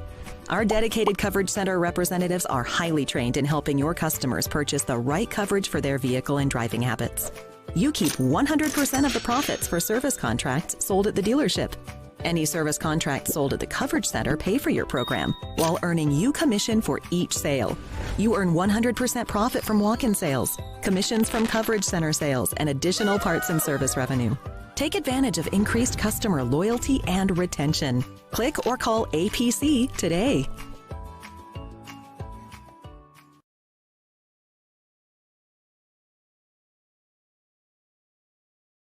Welcome to the Vendor Showcase. We have with us today Gage Hathcock from Velocity Automotive Solutions. Welcome, Gage. Thank you for having me. So tell us a little bit about who is Gage Hathcock and who is Velocity Automotive Solutions, and then we'll jump right into it. I'm Gage Hathcock, formerly eLead CRM, a company that my family and I started, or my father started many years ago, 30 plus years ago. We sold that company to CDK a few years back, and Hugh and I started a company, Velocity Automotive Solutions. So at Velocity Automotive Solutions, we provide intel to our customers and dealerships that make the buying and selling process easier. So starting with Recon Velocity and getting the vehicle through the reconditioning process faster, all the way through presenting the vehicle, merchandising the vehicle the right way to show the customer everything that they want to see to make that buying process fast and easy. Hi, my name is Kayla McCoy, and I'm the Executive Vice President here at Velocity Automotive Solutions. What you're experiencing right now is our latest product, Velocity Engage. Velocity Engage is the most powerful digital sales presentation tool ever created for your salespeople and BDC. Right now, just by opening this, I've been alerted that you're actively engaged and connected with me. I'll also know exactly how long you're engaged with each module in the portfolio below. Imagine your salespeople, BDC team, and managers having this information at their fingertips to help them improve their communication back with their customers. Knowledge is power. Power to convert more leads, close more deals, and hold more growth by knowing exactly what your customers are most interested in. In each of your vehicle portfolios, we will include valuable information that your customers want to see, but don't currently get with your existing website and in-store process. Things such as the original OEM window stickers with all the options and original MSRP on your pre-owned inventory. You have this on new vehicles, but not on your used. Give your used car customers that new car buying experience. Or how about your reconditioning service receipts? On average, you're probably spending about $1,200 to recon your vehicles.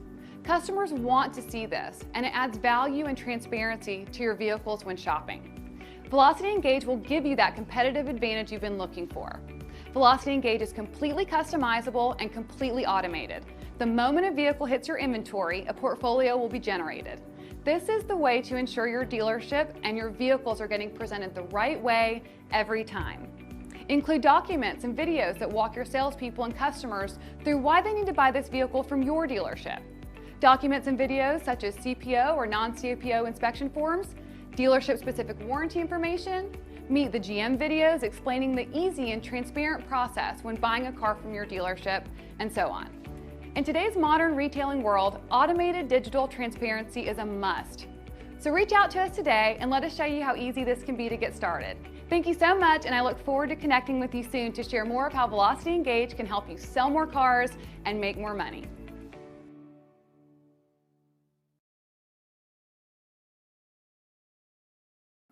All right, so guys, first of all, I want to start out by really showing you the Velocity Engage product, which is the digital portfolios. It really goes through the reconditioning process first, and then it gets to this point with the digital portfolios.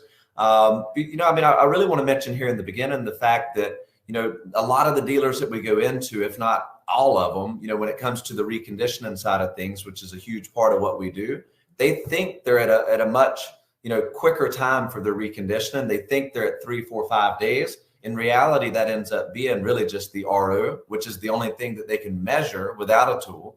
So they think they're much lower. In reality, they're really at 12 or 14 days is what we're finding going into these big groups, is that it's much higher. And we know from a cost standpoint to carry this vehicle, you've got your holding cost, you've got your depreciation. It's costing these dealers money every day that the vehicle sits there, not ready, not getting eyes on it, not online. So that's something we first help with. We'll circle back to that. But once this vehicle is now online, we go into the digital portfolios. I'd like to show you guys exactly what's in here and why it's valuable and what all it includes that your customers want to see. And then I'll go in and show you guys how easy it is to share this right out of your CRMs, put it on your website, and then use our product for a lot of other benefits as well with the window stickers and some of the things we'll go into to easily pull for your appraisals, your in-inventory vehicles, your competitor vehicles. If you've got a customer looking at a car at another dealership, your salespeople, your managers will easily be able to get all of this intel, right? Because again, at Velocity Automotive Solutions, we're all about providing that intel to dealerships and customers that help make this buying process quicker and easier. So let's just dive into it. Let me show you what one of the portfolio examples looks like. So if I go here, first of all, when you send this to a customer, it's actually going to put the salesperson's information at the top so that it's branded specifically to that BDC or internet person or salesperson that's sending it to the customer. You'll see that information here. Price change alerts, these are going to happen automatically through our system. So as soon as you take and send this portfolio to a customer, they're automatically going to be enrolled for price change alerts now, so that anytime that price goes up or down, I know we're in a weird market now, so we include both there, they're going to get an additional communication, and this will help generate some of those customers that are maybe non-responsive or deals you hadn't talked to in a few weeks. We'll send that for the salesperson. Customers will be able to take and share these portfolios on their social feeds, whether it be Facebook or Twitter, or if they want to copy this and send it wherever they want to.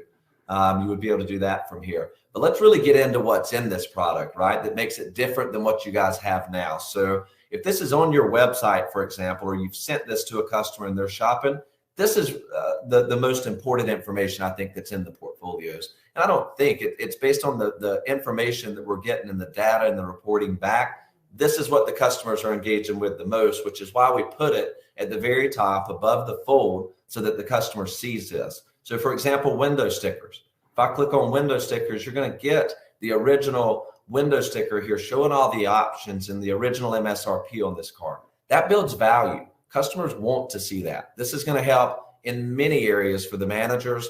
During the appraisal process, they can pull this, but primarily it's about the customers and the customers getting that information. What's great about that is that, information is so available at our fingertips today, and not everybody puts out all of the information. If I'm a customer, I'm shopping online because that's what I prefer. That's the preferred method. I don't want to pick up the phone and call somebody. So if I'm looking at, the cars may look very similar on the outside, but if I'm shopping between 3 or 4 different vehicles, which is not uncommon, and one of them has everything listed plus all of the optional equipment, and the other ones don't, I'm like water. I seek the path of least resistance. I don't want to guess whether or not that other one has it.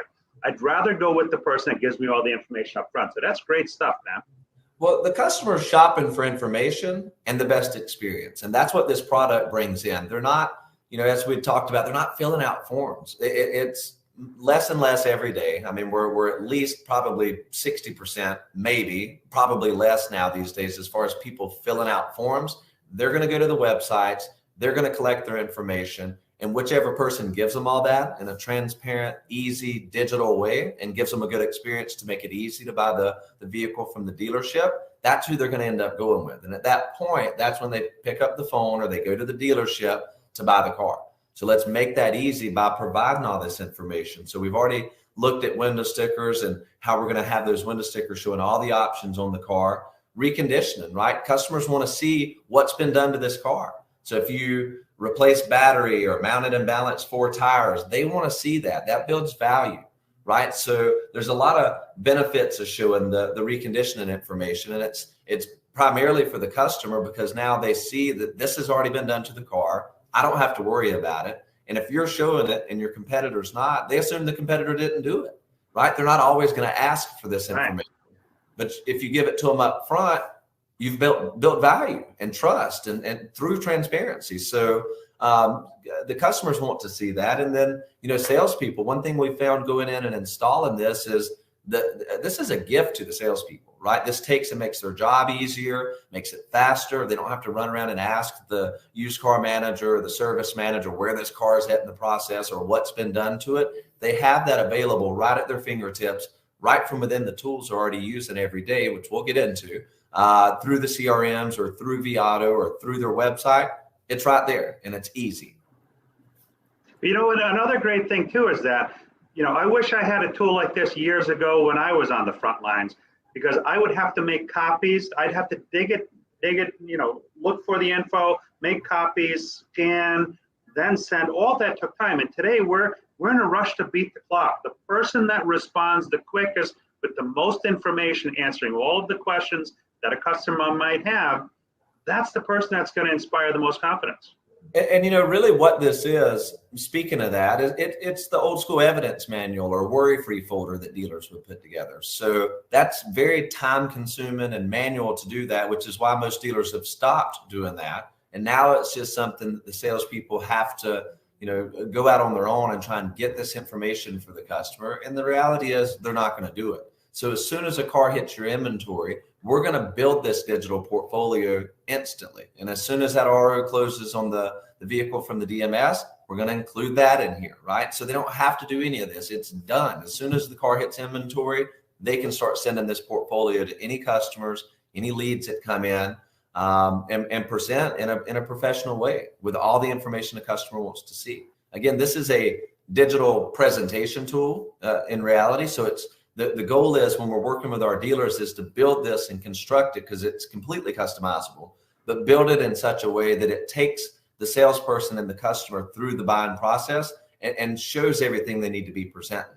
So as we go down, you'll see some of that, and you can start, you know, picturing it from a dealer standpoint, how you'll implement this to make sure that you hit all the points that you want to, not only the information on the car, but information on your dealership and why they should buy from you and your propositions to buy.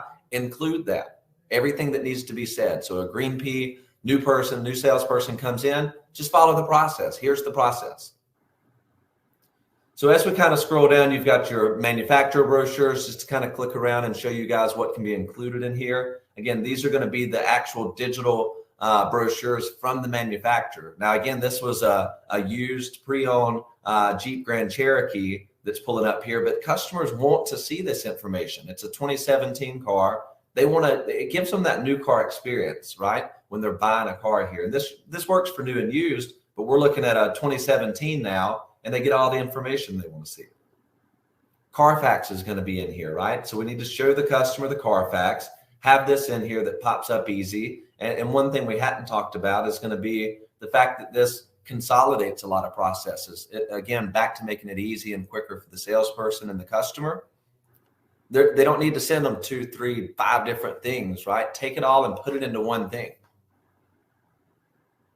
Yep, one communication going to the customer that has everything they want to see. You'll see the call to actions here. If a customer does want to schedule a test drive or request information, all of this by all means goes right back into the CRM. That's where everything needs to start and finish, is in the CRM. Again, we come from the CRM world, so we fully believe in that. So everything is going to be done through there. We'll give you some similar vehicles here so that the customer has options automatically in the portfolios that they're viewing. And then as we continue to scroll down, again, this is a portfolio. So you've got a vehicle reputation section, CPO inspection form. Let's let the customer know the process that this car goes through, because that's what we're trying to provide to the customer is information. That's what they're looking for. So show me as a customer, what all did we check on this car? And then at the end of this, if anything failed, you're going to see it in the reconditioning records. This is what we did to the car to make it like new. Now, this is something you don't have to worry about as a consumer if you buy this car. So that transparency is key there. Tying in processes again. In this situation, the dealer has their Real Deal integrated in here so that right from these modules, we can tie into whatever you want to make this easy to get that part of the process done too and give that information to the customer. So you have video built into that as well. Yeah, so we can, any of these modules here that we're going through, and I'm not going to click on every one of them, they're completely customizable. The pictures that show the naming, the order of them, how many you want, and it can be a document, a PDF, a link to something that you want to show the customer, like Real Deal that we clicked on, anything back to your website perhaps, videos, anything you want to include in here, like I was mentioning at the beginning, very customizable. Whatever you want to put in here, but there's going to be a lot of these core things like the brochure and window stickers and Carfax and reconditioning primarily, because those are things that dealers don't have the ability to do now in an automated fashion that makes it quick and easy. That's what we've built, is the ability to consolidate all of that for the dealer, automatic and digital. And then you can have your dealer reputation section if you've got any of your COVID stuff, or why buy here, or policies, warranties, anything like that that you want to show the customer that separates you from your competitor. That's what we want to put here. Review sites, whatever you want to integrate here. And then it takes the customer through that process of building value in the car, building value in the dealership, and then let's tie them seamlessly into your digital retailing, right? Because this is really that piece that connects that from a customer shopping, presenting the car, and tying seamlessly into the digital retailing process, whether it be your credit app you want to take them to, or your value, your trade, or right into your digital retailing tool to calculate payments. Basically, all of the ingredients that you need for a car deal presented in a non-threatening way, so that whatever they have a question on, it's just a mouse click away. Absolutely. So now at the end of this, you've sent this to a customer, we'll show you next, or they've accessed it on your website. You're going to have heat map, right? This is one of the big things about this product. So now you know exactly what the customer was looking at. I mean, you know, if the dealer or the salespeople could read that customer's mind, don't you think you'd close a lot more car deals? This is what this is doing. And when does the salesperson know this, Gage? Instantly, right? So as soon as a customer opens and engages with the portfolio, we're going to send a live alert, engagement alert to the salesperson saying, hey, you got a customer on the line, right? If you're fishing, you want to, as soon as you got one on the line, the best time to do it is right then. So as soon as that customer is engaged with the portfolio, we're going to send a link, just a quick notification via text or email, however the salesperson wants it. Within that link, within that notification, there's going to be a link right to the heat map, so that they can see if the customer spent a minute on the window sticker or 3 minutes on the reconditioning work. Everything the customer looked at is going to be here, so that gives you that inside information to what the customer's most interested in. Talk about what they're most interested in, and you know that by what they looked at the longest. It makes your salespeople instant experts on this. I mean, imagine picking up the phone as the salesperson and calling the customer and saying, hey, I just want to make sure I went over all the reconditioning information. We did all of this stuff to the car. I want to make sure to answer any questions you might have about whatever they looked at the longest, or the window sticker, or the Carfax, or the brochure, right? Talk about those things that they're clicking on. Yeah, because that's what's important to the customer.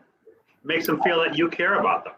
Yeah, right, exactly. So that's a big thing with the dealers is that valuable information on the customer as far as what they're most interested in to put a car deal together, right? So send it to them in an easy, transparent, digital way. Get that information back to your salesperson and use that as ammo to call the customer back and talk about what they're most interested in and close the car deal. So we've went through the portfolio. We've talked about some of the items and modules and things that are going to be included in here. Again, we can customize this however they want as far as what they want to include. But let's talk about how easy it is to send and share this and access these portfolios. So I'll show you real quick just out of a CRM, but keep in mind, we integrate with any of the CRMs, whether it be Vend Solutions or Dealer Socket or eLead or whatever they're on. We're going to be able to integrate this.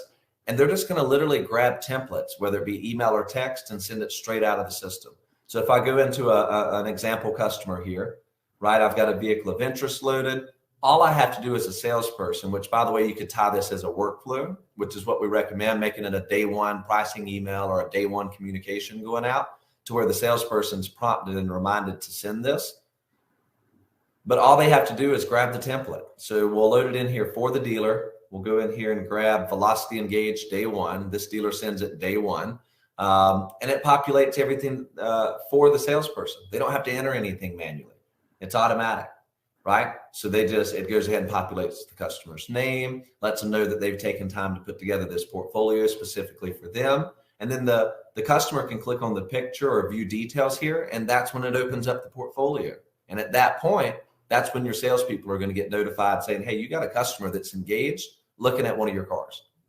Personalization is key because there's so much generic stuff that goes out today. As part of my regular function, I mystery shop dealerships. And if I mystery shop 10 dealerships, basically what I'm going to get is 10 generic responses that don't really answer any questions. It's the usual, hey, thanks for your inquiry. When can we call you? Or what's your phone number? Or when can you come in? Yeah. Nobody's addressing, hey, thanks, Mr. Meyer. I appreciate you inquiring about this 2016 Nissan Pathfinder Platinum. Here's some information that you might want to know. Bam. I could talk for days on that as far as the internet process and how to properly respond to a lead, because that's what we did for many, many years. I mean, we really started the CRM business for the most part. I mean, you're talking e-lead and desking and desk logs back in the day, 20 years ago. So yeah, I mean, we started from the beginning on that. You got to answer the customer's questions, and you got to be different, right? You got to not just be that generic canned response, right? So yeah. This gives the customer everything that they're wanting to see. Now, before a customer or a salesperson, sends this, they need to review the lead if it's a lead that came in.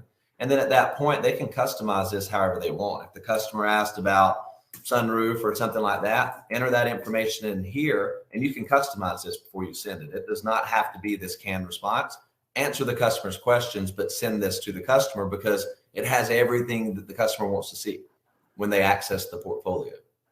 Within minutes, you could have a response back to the customer addressing all of their concerns literally within minutes, when most of the time when I've mystery shopped, yeah, I get the generic auto responders back right away.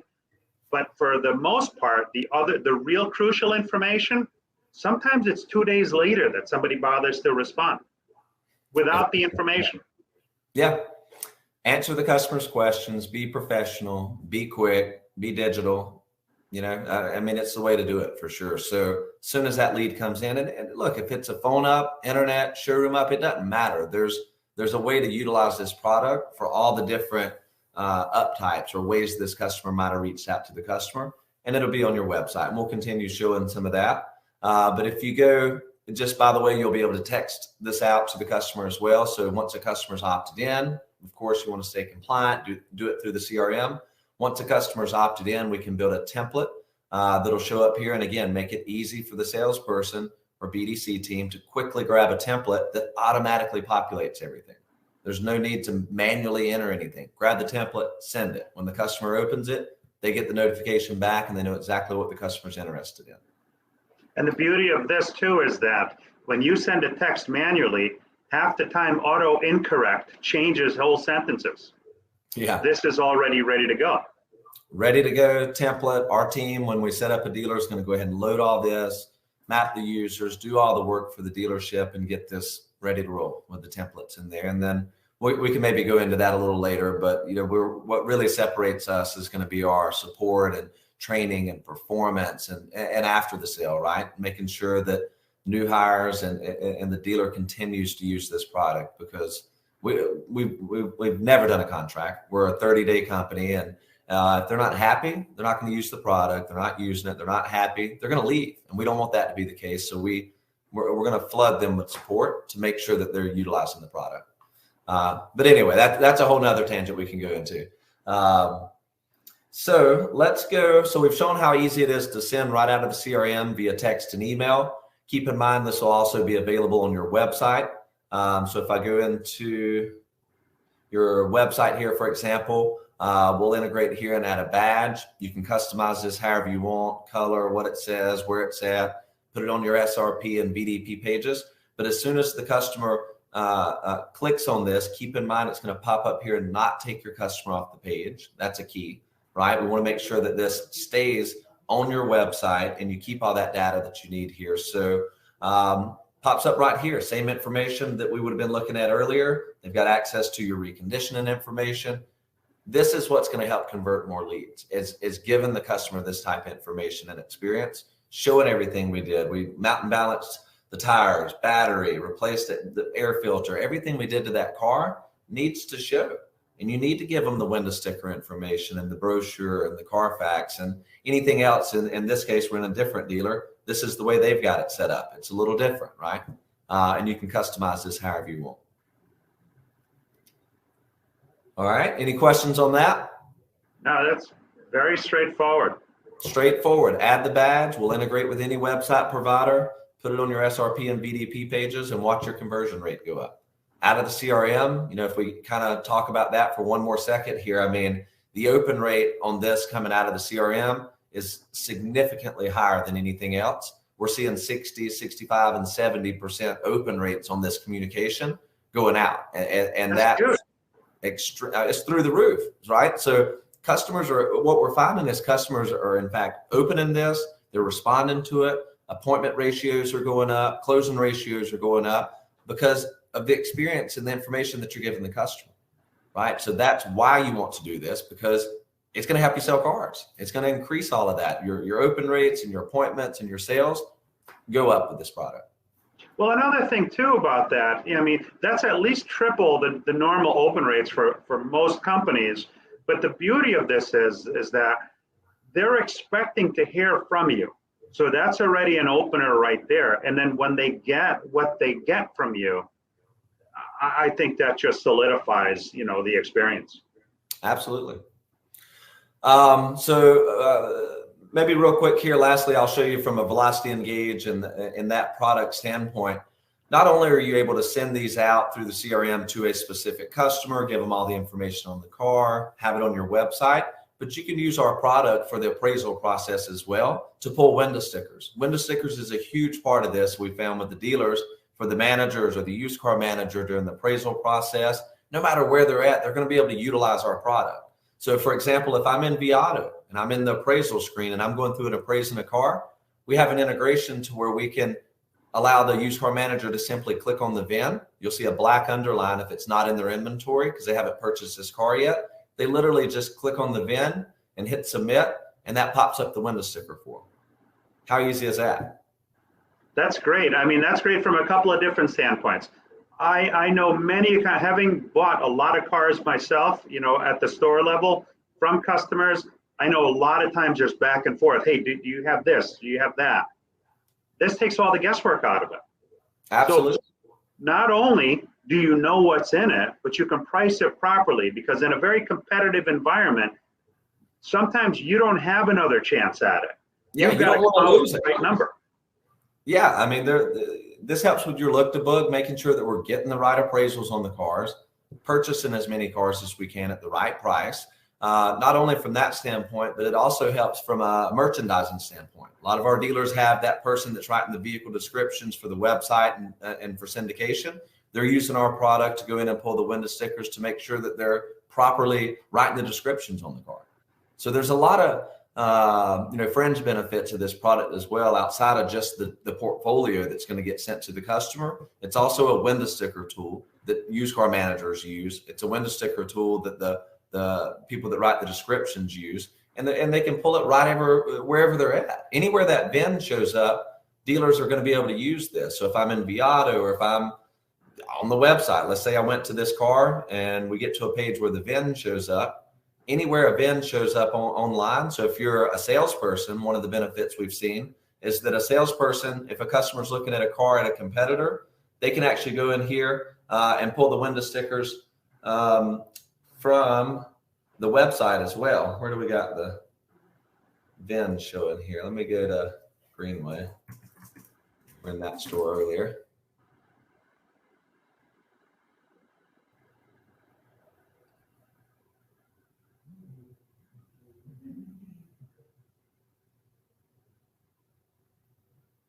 So anywhere a VIN shows up, what you're going to see is that you can go in here and pull these window stickers on the car. So their page was still loading there, but as you can see, you've got the lines here under all these cars. So as soon as you see that VIN show up, you can go in here and pull it. So you just click on it. Here's your window sticker pull, hit submit, and it pulls the window sticker for you, no matter where you're at. It also, as you notice, which I don't know if you saw that, but when you hover over the VIN, our system pops up here and makes it easy to go right into our reconditioning tool or Engage.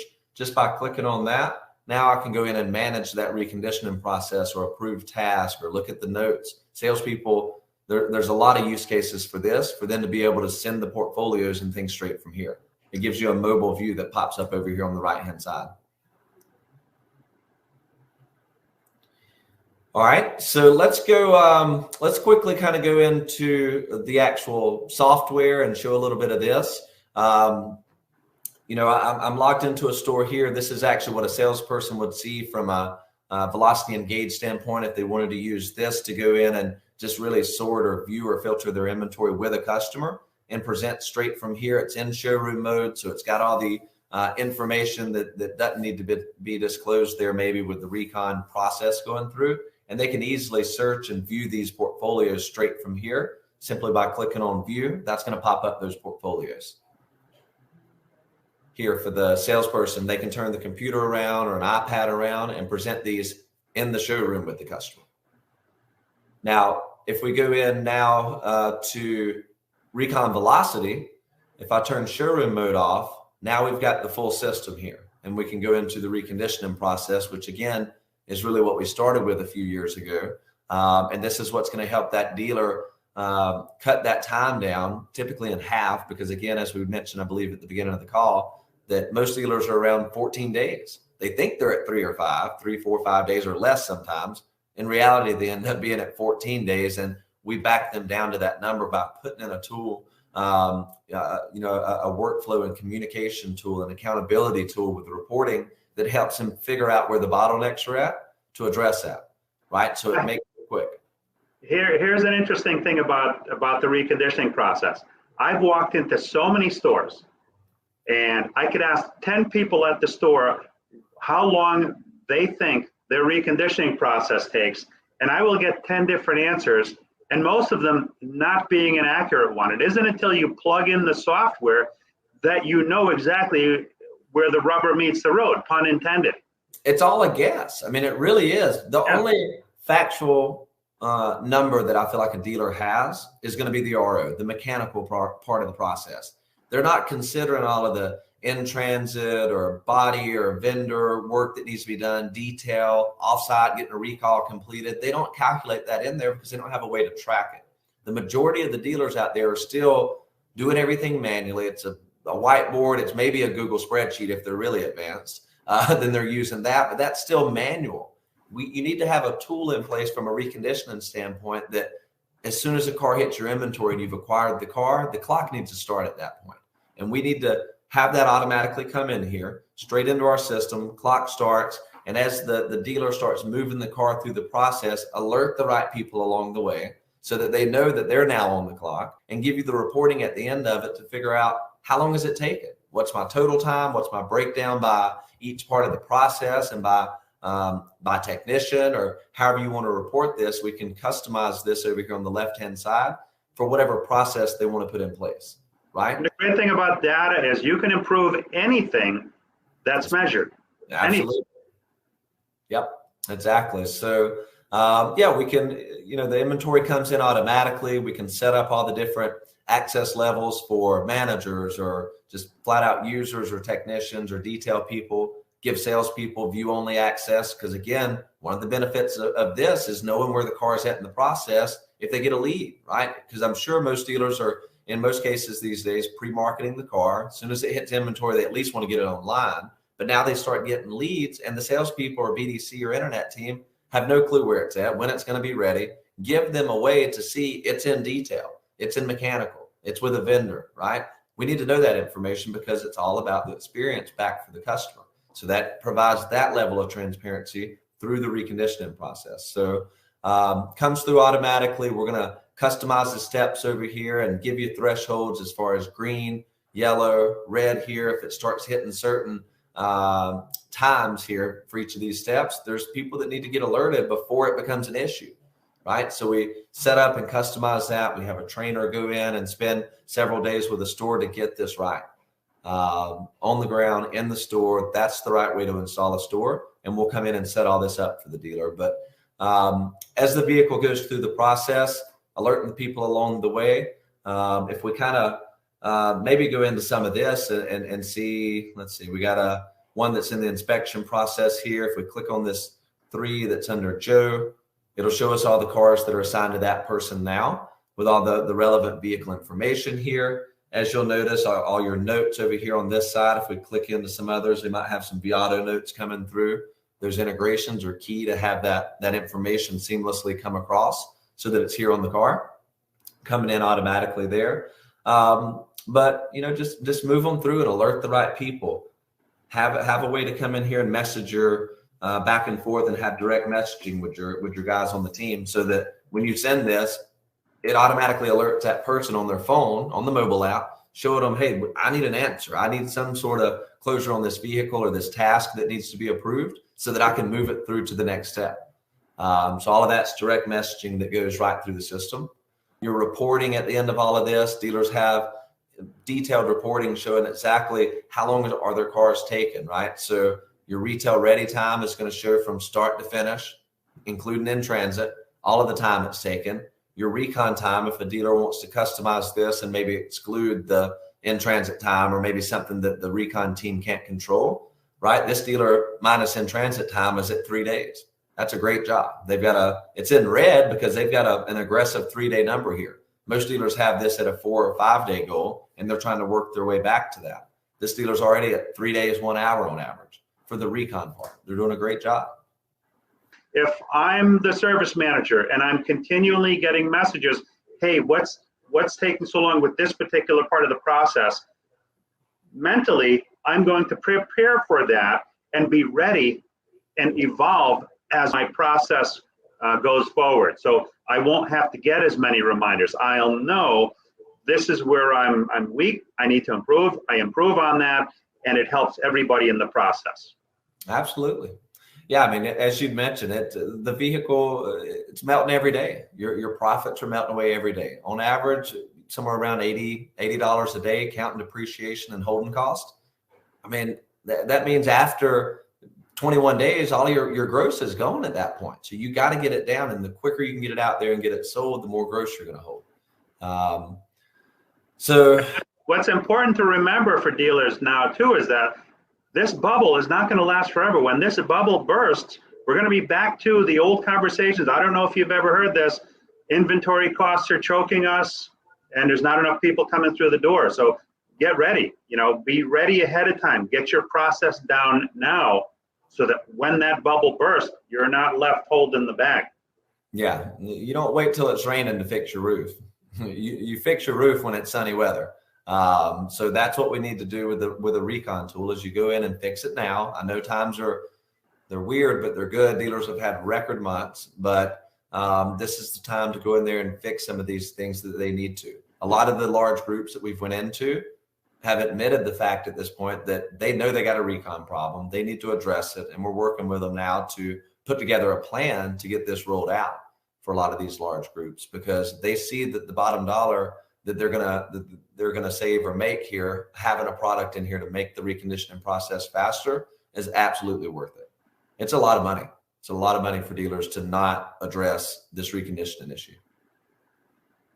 I trust that answered a lot of questions that you guys might have, and shows you how this is going to be information that your customers are wanting to see, and how this is going to impact your dealership and your sales. So, by all means, reach out to us. You've got our information here on the screen, and we'd love to explore this more with you and your dealership and show you all the different ways that this can impact your business. So reach out to us. We'll be glad to speak with you. Great. Thank you very much, Gage. This has been very, very informational.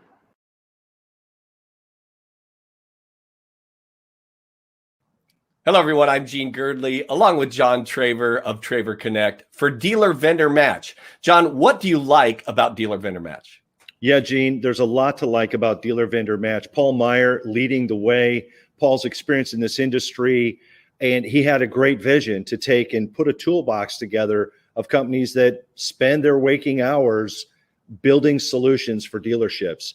It's hard to do it all in this store, and what Paul's done is assembled a great group of vendor partners for dealers, basically to expedite their process, vetted folks that are experienced, bring quality service and solutions to the industry. And then I think on the vendor side, it's a great source for you to channel reputable leads, people you can invest your time and efforts with to help them also grow the dealership itself. So Paul has done an incredible job, Gene. And what have you seen as the benefits of Dealer Vendor Match? Yeah, well, I mean, we've been introduced to leads and we have some relationships with folks that are meaningful relationships as a result of this portal. So again, we tip our hat to Paul and to those dealers that are using Dealer Vendor Match. Thank you, John.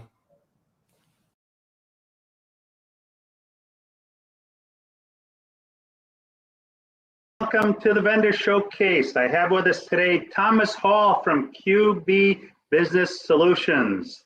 Welcome. Thank you. So why don't you tell us a little bit about who is Thomas Hall and who is QB Business Solutions, so we get an idea, and then we'll jump right into it. All right. Well, like you said, I'm Thomas Hall. I'm actually one of the owners of QB Business Solutions. We've been around about 25 years, but really focused on doing the warranty reimbursement and claims processing probably the last 7 years. So, we're relatively new doing it, I think over 7 years, but 25 years in the automotive industry. And really, we're just going out, making sure that dealers understand that they can be making a lot more in their warranty, labor, and parts. 25 years is a long time in this business. It is. It is. Actually, one of the other owners, Lamena Litz, she is actually from the car business herself. She's been doing it since she was 16 years old. So she really brings a lot of the automotive.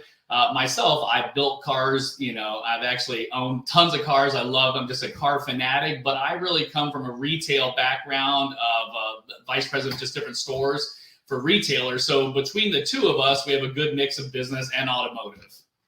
Sounds like a good combination. It is fun, yet, sometimes challenging. Oh yeah, this is an interesting business for sure. Most dealerships don't realize they're entitled to the money that's being left on the table. QB Business Solutions can help give your dealership a raise right now and keep it. How would a $100,000 to $400,000 increase affect your bottom line annually? These are real dollars and results that dealerships are achieving with QB Business Solutions. With no upfront fees, no processing fees, we get paid when you get paid. How is that possible, you ask? Many dealerships are unaware of their opportunity to receive full retail compensation for their parts and labor warranty reimbursement. Many dealers do not have the time, legal knowledge, and staff to receive the full benefits. State laws are vague, complex, and vary from state to state. It's laborious to prepare all the documentation required by every manufacturer to do this. But we have the answer. QB Business Solutions is your solution to receive your maximum allowed retail compensation. So how do we do it? Our account managers have a one-on-one consultative and personal approach that ensures accurate submissions and long-term sustainable profits for our clients. Our account managers work with your DMS provider. Proprietary reporting allows us to maximize your return. We ensure the best outcome while following state and factory guidelines. We uphold dealer and manufacturer relationships. Plus, we monitor your submission and provide you with factory notification timelines. Once manufacturer approved, you will see an immediate increase to your parts and labor gross profit year over year. We pride ourselves on 100% successful warranty submissions. With no upfront fees, no processing fees, we get paid when you get paid. Get the most out of your retail warranty reimbursement. Let QB do it for you. QB Business Solutions is where business knowledge and analytics meet.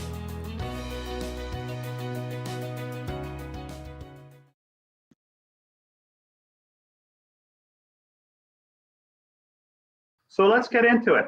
What dealers care about is what pain are they experiencing and how do you solve that? Okay. So one of the biggest things actually dealers today is they just don't know, how to go about the process. And a lot of dealers actually don't know actually it's even out there for them. So, we'll call it the 10, 12, 13, 15,000 dealers that, we'll talk to yearly.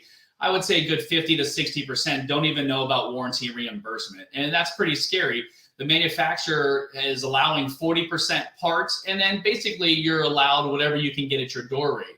Well, realistically, state laws actually have changed in the past 10 years, stating that you're allowed to use your customer pay or retail tickets to come up with what your true ELR is and your true markup is. So if you think about this today, if your door rate's $150 and your warranty rate is $100, why would it not be $150? So what we do is really bridge that gap for labor and parts, just to make the manufacturer, and the brand the manufacturer and the stores be able to be on the same page for customer pay and warranty.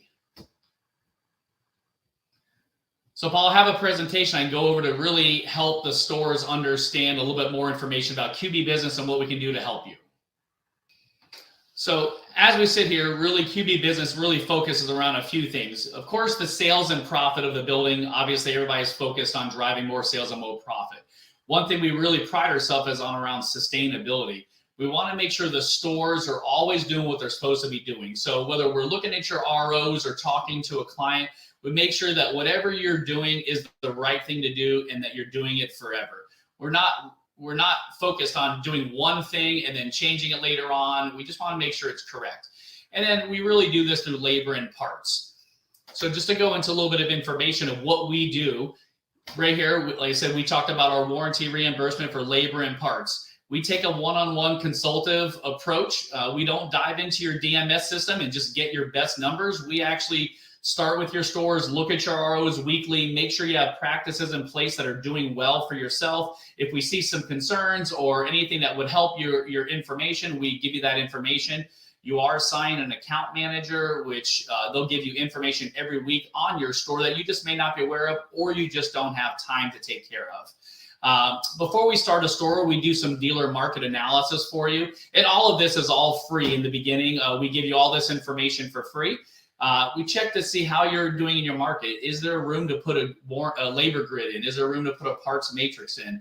Is there an opportunity that your door rate is too low compared to your area? So a lot goes into that dealer market analysis. Another part of our business is the warranty claims processing. What we do around the warranty claims processing is a lot of stores today are struggling with getting the warranty claims paid on time, whether it be a staffing issue or vacation. So it's something we've taken over and really tried to become your one-stop warranty solution with warranty reimbursement and warranty claims processing. So hold on a second, Thomas. Yes. So you would actually do the processing for them. So in essence, saving them the need for somebody in the store to do it. Correct. Actually, your warranty clerk that you may be struggling with, or a tough person to hire right now, they would no longer have to be there, and we would do it remotely for you, which we don't take days off. Your process, there's no vacation time, nothing like that. So we do it remotely, and we process them within 24 hours every day. Wow, that's pretty neat. Yeah, it's really becoming easy for a lot of the clients we have today, way just to use the resources they have in the store, and we can guarantee you a better results from our side. I mean, you do this day in and day out. So I would imagine that if I had one less employee to have to worry about, that's worth its weight in gold. Absolutely. Plus, you got to think about what it's worth for the store. There may be benefits, vacation time, all those things that you don't have to pay, and you're actually achieving better results. Can't argue that. Yep. So it is. It's actually very beneficial. And our warranty reimbursement as well. We don't go to the stores. This is all done remotely. So it's easy for the store. You don't have to be tripping over anybody all the time. So it's an easier conversation, and it's just better for the store. We do pride ourselves about really being black and white and really focus on warranty compliance, making sure that repair orders are right, op code usage, all what makes a store fixed ops run correctly. We're always checking that all the time. And then we do the service and parts assessments like we talked about, with just the labor grid, parts matrix, and just overall, just making sure, does the store have the right action plan in place? Nice. This slide is just giving a little bit more information of what we do, really focus on the reimbursement, the claims processing. As I said, we're over 25 years of experience here. But really what we do differently in the warranty and reimbursement is, like I said, we don't dive into your DMS system. We're really taking you from day one. You're given an account manager and they're working the process with you to make sure your ROs are really clean and making sure they're correct, not only for today, but for the future. So when the brand ever looks at any information, it's actually always correct. So we're really excited to bring that biggest part to the store. And believe it or not, that's free for us. We don't charge to do that, actually. We just do that compliance part as part of our services. And then I said the warranty claims processing, that's just our two core initiatives in the company that we really, think that one-stop solution is perfect for you. One throat to choke, so to speak. That's exactly right. And here's where it gets really exciting. So a lot of stores always say, well, does it apply to me? Well, of course it does. We put the map here just to show. So in 48 of the 50 states, you're allowed labor and parts reimbursement. So that means if you're a store that's at 40% parts, you shouldn't be. If you're at a store that's has a door rate more than $10 off of your door rate, that's a problem. That's where we really come in and focus on looking at your tickets or your ROs, and really focusing on your store and getting you the sales and profit you can achieve the highest. And we've already done over 1,500 stores in the last 4 years. We do all brands. So there really is no reason that a store wouldn't want to look and get at least a free projection on what they could be making. And what's amazing, Paul, is we're not changing anything. It's the same ROs that you're using today. When the brand changes their mind and says, hey, listen, we're going to give you this new rate, it actually just goes into effect seamlessly and there's nothing to do. And now here's the great part about having a company like you doing their stuff for them.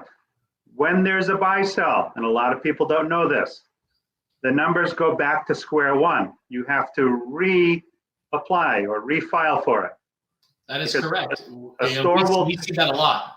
A store will take over and they'll be scratching their head like, hey, how come we're not getting what happened to our revenue? Yeah. A lot of them don't know. And that's like I said, where you guys come in. Yeah, and we do that quite often. We hear stores that just transferred, a buy sell, and they go back to square one, the original labor rate or their contracted labor rate they'd agree with, but they always go back to 40% parts. And for some stores that are doing $2 million, $3 million in parts, you're talking about over $1 million probably loss in parts alone. That's incredible. Yep.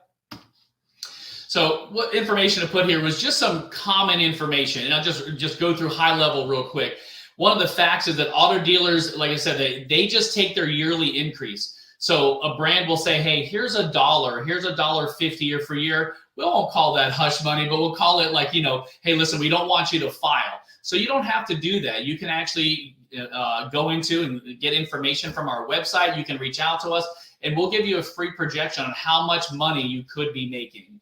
A lot of dealers still accept the 40%, as I said. That is so far gone. Out of those 48 states, those dealers should be making national average at least, and that's around 76% parts markup. So if you're not a dealer making 76 or higher, then that's something you want to look at for sure.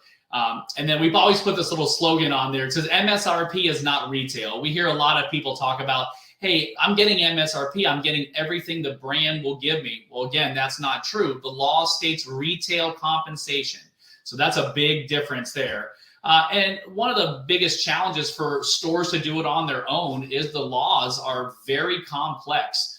They have to be very specific. I can't tell you how many dealers call us and say, hey, I tried to submit a few months ago and I got declined. Or they said I didn't do it correctly. And it is a very complicated task that they might give you $1 or a little bit, or like I said, worse is a rejection. However, you could be making $10, $15, $20, $30 an hour more and a lot on parts markup.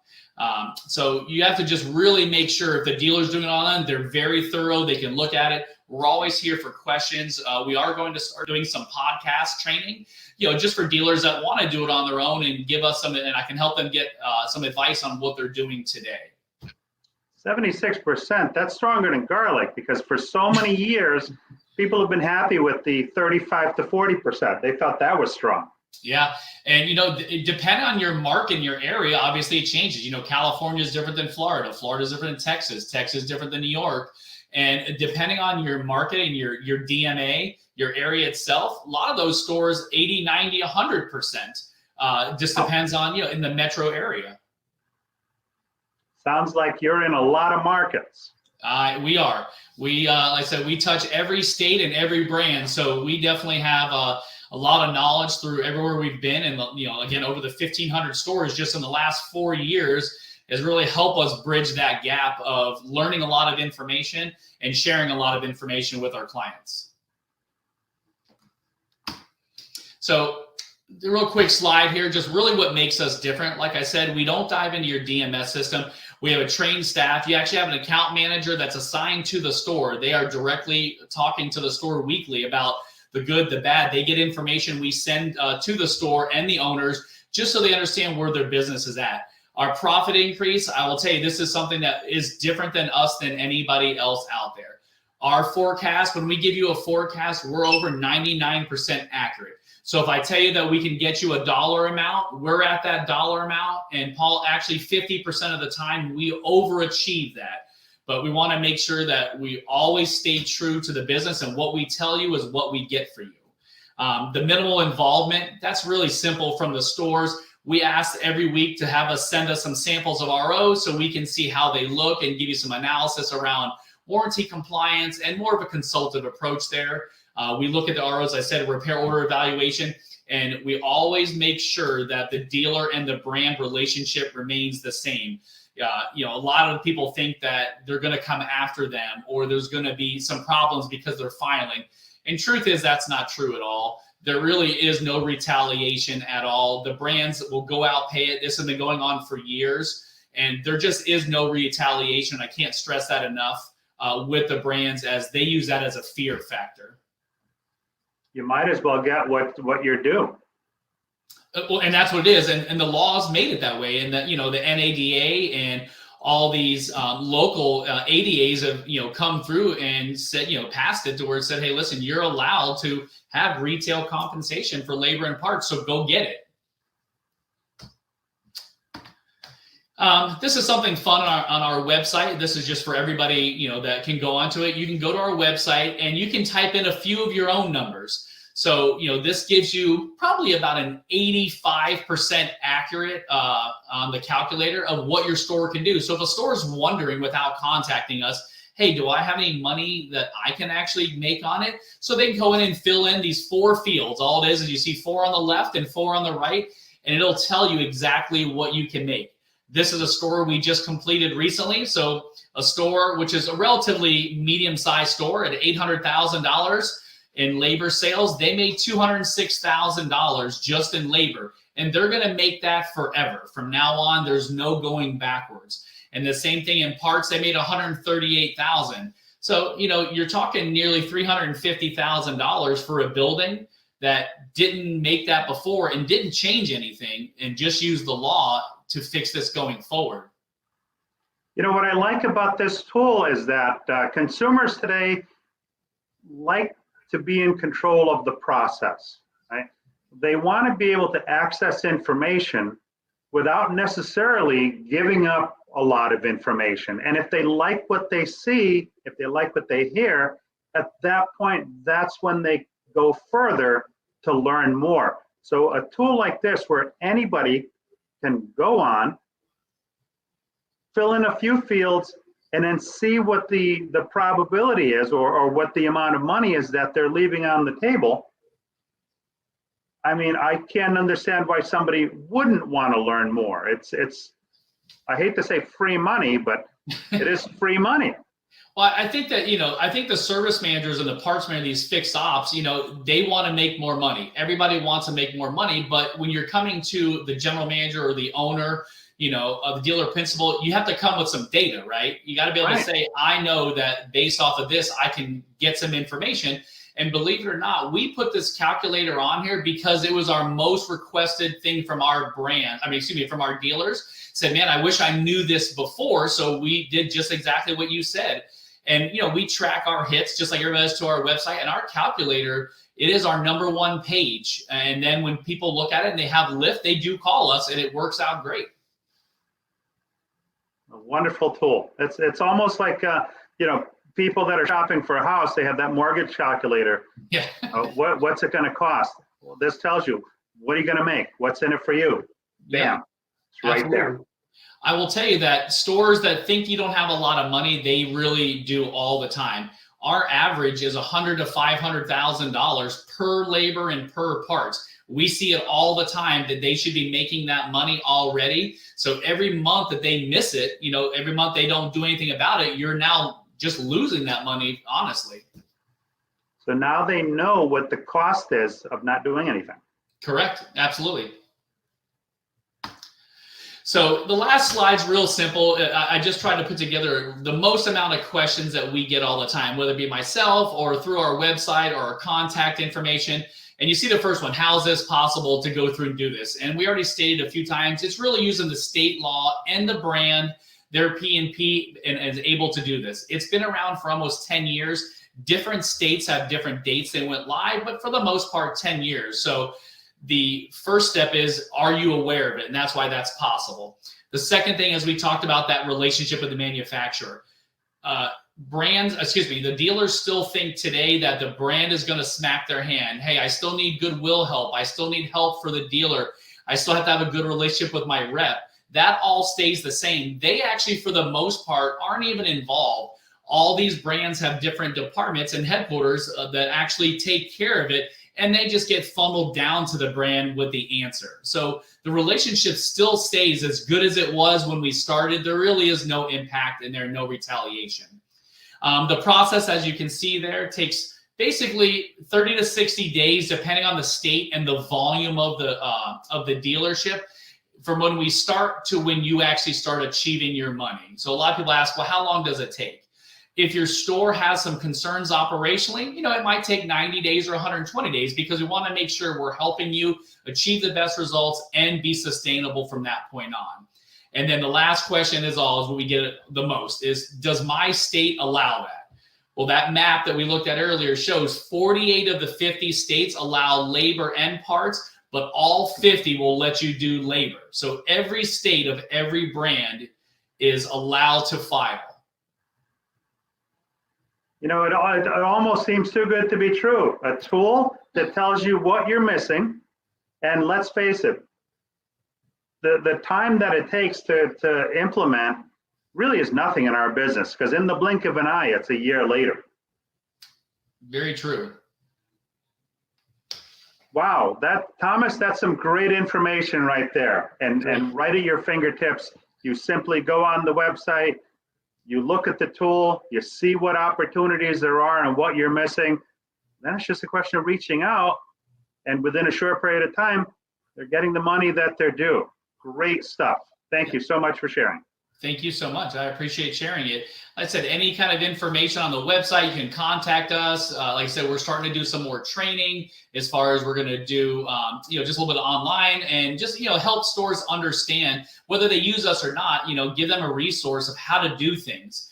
I will tell you that most stores do try to do it. Unfortunately, it does end up not in their favor or not what they could be making, but we want to provide tools just for anybody that they can. Great stuff. Thanks again. Thank you. Hi, Thomas here at QB Business Solutions. We get asked, what are some challenges that dealerships are facing today in the retail warranty reimbursement? And it really comes down to two things. First, dealers are tired of being rejected by the brand. And secondly, they're just not getting the results they deserve.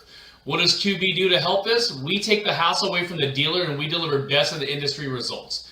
If you're interested in making up to $500,000 in retail labor and parts compensation, then call or email us or visit at our website, qbbusinesssolutions.com, to learn more. My name is Thomas from QB Business Solutions, and we specialize in increasing your dealership's profitability. I'm Jeremy Bean. I'm a CFO for Sames Auto Group. We have 14 rooftops in South Texas, 7 franchises in total.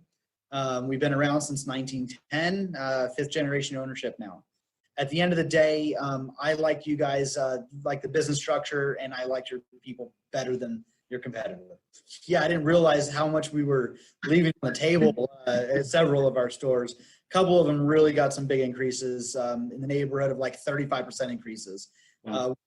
You don't realize that that's even capable and possible until you finally get that approval letter, and then next thing you know, you're actually getting the funding at that new rate, which that just blew my mind. Also, best practices. Some of the things you guys brought in helped us improve our profitability across customer pay. So not just warranty, but customer pay has also gone up as well.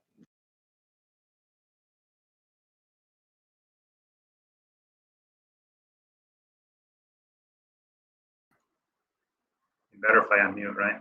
So, wow, that's a lot of great information. And we realize that people tune in and out during their busy day to catch some of the segments. You might have missed some, but just a quick recap for the first part. We learned some great leadership principles. We saw how you can improve your parts department, your parts business. We saw ways to improve F&I. We saw a way to recapture some of the lost VSC opportunities. Probably 7 in 10 customers leave your F&I office without having purchased a vehicle service contract. That's a shame because 1, it's profit. 2, it's a great thing for the customer to protect their investment. And 3, it's a retention tool. Since 70% of our customers don't come back to us for service across the board, why not put yourself in a position where you're helping your retention?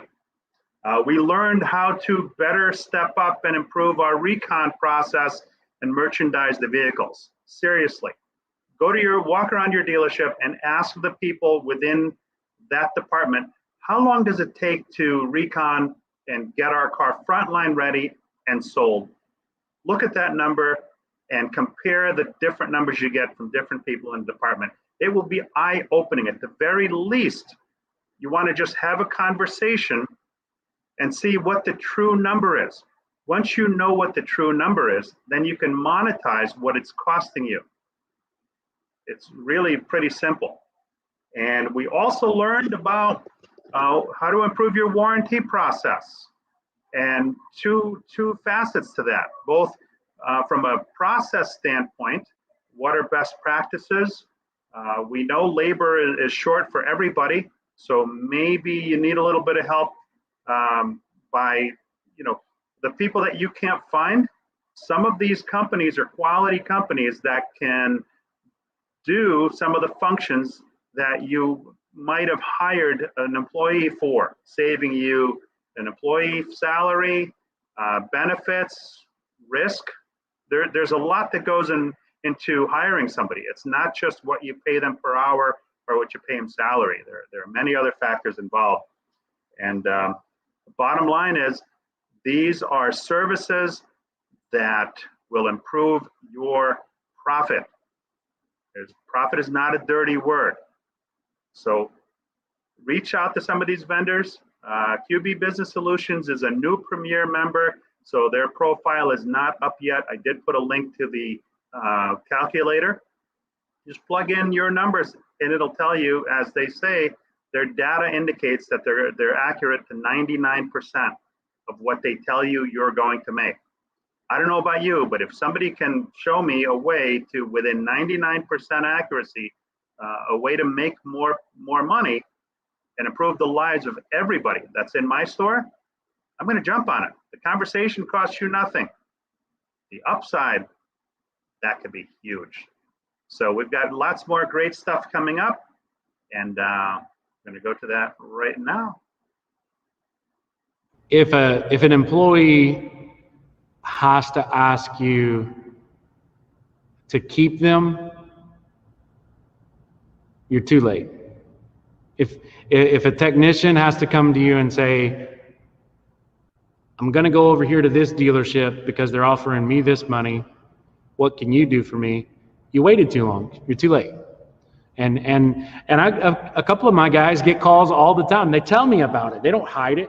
They tell me about it. He's like, you wouldn't believe this dealer that called me the other day and tried to offer me this, but I wouldn't go over there for $1 million, because they're not going to get, you can pay a tech $100 an hour flat rate to work in your shop, but if you don't have the work coming through the shop, which a lot of dealers struggle with that right now. You don't have the environment, you don't have the support.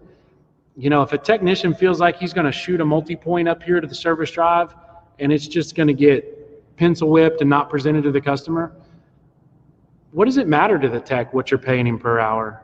It's not productive for him, both physically as a technician or mentally either. You know, some things are just not worth the brain damage. And if you get to that point where an advisor or a tech's got to put you in the corner, so to speak, because, you know, they got a better offer, you're too late. You know, anything you do at this point, they own you, you know? Right. So, and that was the premise. That was really the premise of this whole change is in our business center, in our region right here for Dodge Chrysler Jeep dealers. The spotlight has been put on us a little bit, and I'm not bragging, I'm not boasting by any means, but it's been put on us some, and I hear my guys getting those calls more and more, and I felt like we need to buy some insurance, so to speak. We need to. I want my guys to know when they get that call from another dealer, in the back of their mind, man, I'm not going anywhere. I'm not leaving John. I'm not leaving this store because nobody else can give me what this place gives me, whether that be monetary or from a work environment. Next up is Mike Pasella with Dealer Retention Services. Welcome to the show, Mike. Good to be here, Paul. Thank you. Why don't you tell us a little bit about who is Mike Pasella and what does Dealer Retention Services do for dealers? Absolutely. So a little bit of background about myself. Right out of college, jumped right into the car business to get my feet in the ground in the working world. Started out at my first dealership over in Central Jersey in Eatontown, and never looked back.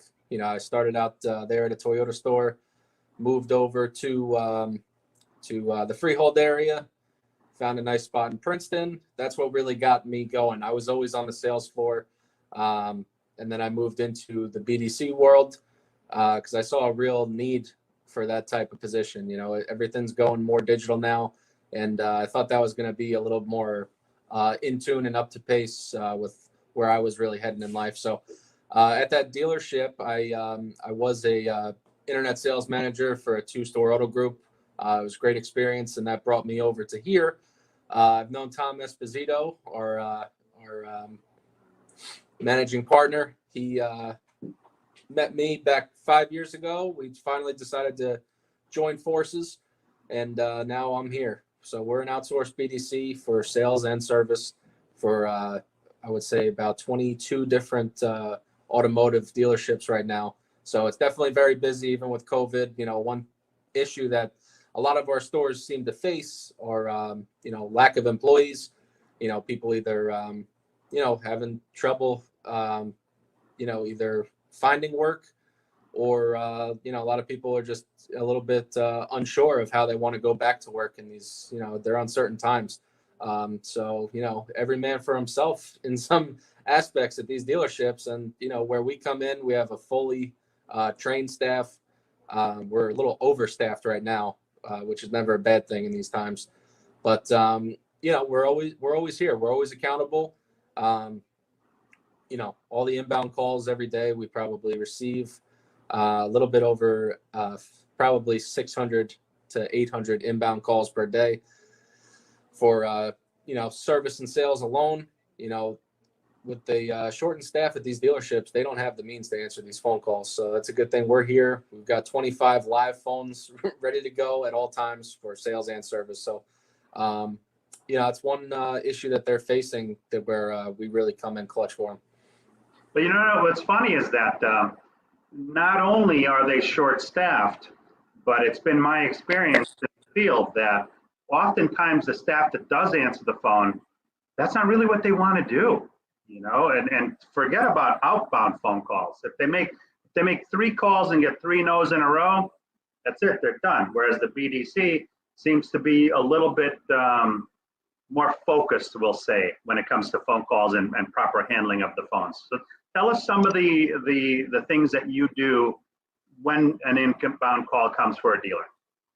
Sure. So inbound call comes in, we're extremely organized. So on everyone's phone, you'll see the dealership that it's coming from and whether it is for their sales or service department, so they know how to answer the phone accordingly.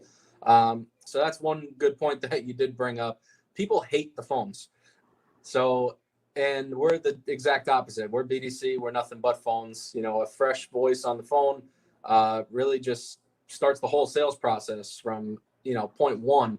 You get the inbound phone call. In my department especially, you know, people are just interested in people that respect their time. That's really the biggest thing. You know, you respect their time, they're going to give you the time of day. They're going to give you the respect and courtesy you deserve on the phone, because the job can be tedious, but, you know, we always, you know, we bring a fresh attitude to every phone call. And, you know, the good thing is customer calls in, we're super organized. I mean, it's crazy. I keep hitting that point, but I'll have, you know, for example, you know, for the over a dozen sales departments that we work right now, right on my screen right now, I have everyone's website pulled up so I can access their new and used inventory immediately. Anything that doesn't pop up on the website, you know, a lot of dealerships right now, given everything going on, you know, they have to charge a little more for vehicles. Vehicles are scarce right now. So a lot of them don't want to post pricing on the website. I'm a little 50-50 on it. You know, I see pros, but I definitely do see cons. But anything we don't have access to on the website, all we have to do is we have a group chat with every single dealership. I'll shoot over name, phone number. If they want to go in for a close, they can provide pricing on numerous vehicles if I don't have it available on the website to me. So that really does help in that respect, being organized. But back to, you know, an inbound sales call. I mean, inbound phone calls, you know, if you don't have a reliable BDC at your dealership, it's going to go to the sales floor. And the sales floor doesn't want to pick up the phone. You know, all the dealerships I used to have to work at, you know, we used to be held to, you know, nothing crazy, you know, maybe 30, 40 phone calls a day. And even that, we would hate it. I didn't realize how good I had it on the sales floor until I went to BDC, but you get used to it after a while. But, you know, it's good. You know, business is good. Bring a fresh attitude to every phone call, like I mentioned. And, you know, at the end of the day, we're just trying to get them in the door with as much info as possible to help them make an informed decision. You know, we sell the sizzle on the phone, which isn't the most easy, you know, isn't very easy. But, you know, we bring our personality to every customer that calls in, and we try to set up that sale for a smooth process over at the dealership. And a great thing I like about being from the car business and doing this for dealers is that you understand the culture, right? That's a big step, because so many times I will engage as part of my function. I mystery shop stores, whether that be on the phone or via internet. And a lot of times when, you know, either they don't have somebody in the store to do it, or when they outsource, some of these places where the people have not spent any time in the car business, they're not from our business, they don't fully understand our culture, they can't often relate. It's more of a, oh, thanks for calling, let me get your name and number and I'll have somebody call you that knows what they're doing. You know what you're doing because you're from our business. To know the process, you know, we're not here to sell the cars. We're just here to sell the appointment, sell the dealership, sell ourselves. And, you know, we've done a great job at this point. You know, we keep increasing business. We keep having to add offices. Good thing we had first floor handy right here to keep us in one spot, but it's likely that we'll have to move on to another one soon. Yeah, Tommy told me you guys expanded nicely. That was a good thing to hear. Absolutely, yeah. We've got another store we're going to visit this week up in New York. But you know, right now the accounts that we do have, you know, they really do see the value that we bring to the table. You know, I don't know if I mentioned this before, but they love the factor that we bring, which is Google Docs. You know, we don't only have access to their CRMs to add all the appointments. We actually have a Google Doc set up for each individual dealership. So we take the appointment from the desk log, we pop it on our Google Doc. because sometimes, you know, the dealerships get so busy, and like I said, they are understaffed. So when they get overwhelmed, things can get a little sloppy. So it's good to have a company like ours. We go in the desk log all the time. We follow up with customers, you know, with no shows or people that we don't think showed. We'll follow up in case they don't get logged. So other than relying on the reports in the CRM, which can get a little dicey at times due to being overworked, really. So we have a separate Google Doc for all our stores. We pop the appointments in there. We keep track of the shows and sold, notes, rescheduling. It's a process, but you know, it's better to be organized than prepared than to not be. And then on the service side of things, you schedule appointments. Do you go over menu items, things like that? Yeah, service, they do it all. They'll hit anything from, you know, inbound calls to schedule oil changes. They'll schedule, you know, they'll hit recall lists for days, follow up on no-show appointments, decline services. You know, they really hit home, and they do a great job. They're probably the busier department as far as inbound calls, and they do a great job. You know, sometimes we ourselves in this time, we find ourselves understaffed, and you know, I haven't had one employee here, whether it's in sales or service, not rise to the occasion. They just keep evolving, and you know, it helps us evolve as a company. Well, service is going to be busy because you figure that on average, the average store across the country sells about 100 cars, but yet on average they may service, you know, 1,000 cars a month. So that's a lot more. That's a lot more phone handling than you need, you know, than you're going to get in sales. And service advisors are busy, so that's not something they always have time for. You know, the less time they have to do what they do in the drive, and with moving the cars through the shop, the less money they make. Yep, absolutely. You got to hit on all bases. And then you do follow-up after sales and after service follow-up as well? Yeah, we'll handle, you know, realistically, we'll handle everything up to CSI for both sales and service. We want to make sure these dealerships are getting recognized for all the hard work we do and they do. And we want people to have a good experience. You know, a lot of stores, unfortunately, have to, you know, because realistically, buying a car, you know, unless you're getting your dream car for the very first time, it's not the most fun experience all the time. You know, or getting your car worked on because something just isn't right. You know, these things happen. You know, they're vehicles. There's a lot that could possibly go wrong with them. But for the most part, they are very reliable. But, you know, people don't always have the greatest experience. We like to follow up on CSI for sales and service, make sure everyone's, you know, well aware. Sometimes, you know, realistically, you could take a 75% score, you know, and it could be 100 based off just one question. And it's a big difference to a car dealership, especially going after their, you know, JD Power award, for example. That's a big one, the presidential award. You know, all dealerships want to hit. You know, they want to be able to plaster that on the website, you know, show everybody else why they should be buying there. Yeah, you know, and those surveys are tough too, because it almost, I remember when I was in a store, you have to hit 95 or higher or you fail. You know, they almost set the store up for failure. Correct. Yeah. So from my experiences and all the dealerships I worked at, that would be tied to your monthly bonus. You know, at the end of the month, you're set to make $1,000. You know, you'll see how hard people really work on focusing on CSI when it comes to the last week of the month, and you know, you're at 89%. Yeah, no, it's a tough game for sure. So, what other types of activities do you do, you know, during the course of your day? So for me, I'm hopping in here. I get in the office about 8:30 every morning. First, I deal mainly with sales. So what I do, I go to each individual store. I time out the leads for every store, you know, because that's important for the dealerships as well. They don't want to go over time. You want to make sure you're in line. Typically, most stores, They usually give 8 to 10 minutes. I personally like to be under 5, so I'll get here as early as I need to. Mondays, like today, I'm here a little bit closer to 8 because I've got leads to time out for every store before 9 a.m. hits. But it's nice. We get in. I'm here with the early crew.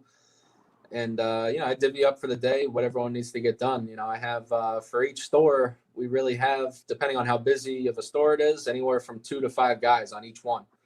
So including myself, I get bored sometimes and I want to make phone calls. It's weird. I'm weird like that. But, I'll handle inbound calls.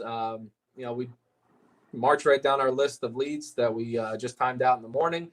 One good thing is that we're well versed in all different kinds of CRMs that dealerships use: Dealer Socket, eLeads, Vin Solutions, Reynolds and Reynolds, the list goes on. Even as far as data mining, following up with existing customers, we can use Dealer Wizard, Auto Alert, Super Care Connect's a big one, just to try to find the needle in the haystack. People, especially right now, the way the market is with used cars, a lot of these people can get out of their lease into a brand new model, maybe even level up, a model, and, keep their payment the same or less. It's crazy. A lot of our stores are doing buyback programs, as they should, because they need cars on the lot. But we hit everything. Data mining, we'll follow up. Typically, we'll do 6 months or less on a lease. Yeah. Now we've been able to extend it a little bit with some stores doing special programs. We could do really 10 months to a year in some cases. Halfway through a finance or more, most likely have some equity. Maybe they can lower their interest rate because they've made a few years of good payments on time. And, mileage as well in their lease. If they're over miles, we're getting them in the door saying, you don't want to wait because you're driving a taxi and it's just going to get more expensive. And we do the same thing for service as well. Anyone in the service drive, we're always trying to pick them apart. We have, see somebody with equity that can get into another vehicle if they're not happy with it. At the end of the day, that works for everybody. But, we're very well versed in sales. We understand the process. We're very organized. And at the end of the day, we are a team with the dealership and we just want to succeed. The equity mining piece of it, that's an important component because that's something that not everybody handles well. I remember a few years back, Tommy told me about your program, and he says, "No, go ahead." He says, "I want you to call, or I want you to submit a lead, and I want you to see the process." And I have to tell you, the person that I spoke with on the phone was spot on. I'm in the business, so I'm a little bit of a wild card and throwing the curveball questions. Sure. But the person responded professionally. And, even though I was trying to veer from the center, this person kept bringing me right back to where I needed to be. Exactly. Until he went for until he got the appointment. Yep, absolutely. I keep telling them all the time, you gotta ask for the appointment. Just like in the car dealership, when you're across from a customer, you have to ask for the sale. You can't be afraid. You spend so much time with somebody, you've earned the right to ask them anything, right? Within reason. But you've earned the right. You're there to make money. You're there to give them a good experience as well. You got to handle it right. Make sure they know you're in charge. You have to. They're calling us. So, right. We're naturally there to lead them, and we're leading them to the dealership. And, I can't stress the point enough regarding, working the phones. If I went into 100 stores, I don't think I'd see more than 1 or 2 people actively working the phones because they don't make that many phone calls. And as a result of that, when they get no's, they don't really know how to handle it, or they'll give up quickly. Whereas BDC, that's, as you said, that's what you do, right? The more you do something, the better you get at it. And that at the end of the process, there's a certain number of deals that are going to land. And in the BDC, you're focused on that piece of it to the point where it doesn't matter. Everybody pays. When you make a bunch of phone calls you're going to make this many phone calls, you're going to get this many appointments, you're going to get this many shows, and of the shows, you're going to get this many deals. You know this, and like a bull in a china shop, you just keep making those calls. Exactly. It's all a numbers pick up game. the receiver. Yeah, it's all a numbers game. I have every one of our sales reps, in addition to answering inbound calls for days. Outbounds, I always want them, over 80 outbounds. Typically Saturdays are a little bit less. We want to focus on the cream of the crop. Inbound leads, inbound phone calls, and making sure whoever we already have scheduled is going into the dealership. But every rep, I want them, 80 to 100 plus phone calls. I've got some reps that say, screw your 80, I'm doing 150 every day. I'm like, good. Now I'm holding you to 150. You shouldn't have told me that. So anytime he's under 150, I have to yell at him. But it's, it's good. It is a numbers game. It's what I've noticed for myself is every time you talk to a customer, you talk to 4, you schedule an appointment. It's, the tough part is sometimes one thing I've noticed is getting customers to answer the phone. So when they see a number that they might not recognize, and you got the car warranty people, you got all these phantom callers going out. So the good thing that we do, we have connections with our phone company to where, it looks like a business line that's calling you. It's not, it's not some cell phone or same area code as you. It's going to be a business line local to that area. Princeton's getting a call from 609 in Princeton. We got stores down in Maryland, PA, obviously New Jersey, New York. We all have appropriate area codes for where that dealership's located. So that definitely helps us maximize the amount of people we get on the phone.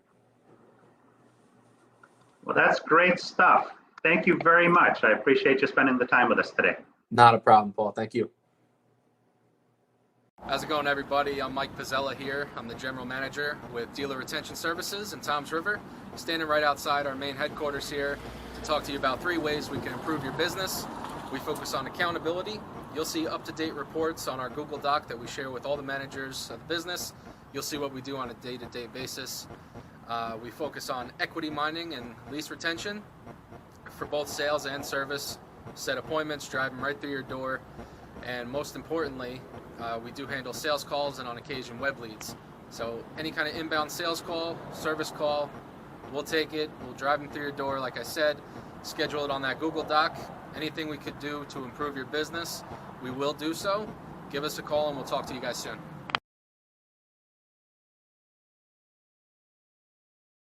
Hello, I'm Ed Roberts, Fixed Operations Director here at Bozard Ford Lincoln. How many times a day do you have someone asking you if you have a minute? When it's my staff, I have all the time in the world. Unfortunately, most of the time, it's a vendor telling me they have the silver bullet and they want a minute of my time to sell it to me. We all know they're going to take up a lot more than a minute. They're going to take up 30 to 45 minutes and put a hard sell on me trying to sell their product, whether it really benefits my business or not. I would like for them to do research on my business and truly bring something to me of value, but more times than not, they're just looking for a close. I was speaking with my friend Paul Meyer, and he told me about DealerVendorMatch.com. On DealerVendorMatch.com, there is a plethora of vendors from the front side of the business to the back side of the business and everything in between. Now you can find vendors on your terms, find what works for you, and then set up an appointment for them to come out and put together a presentation that is fitting to your business.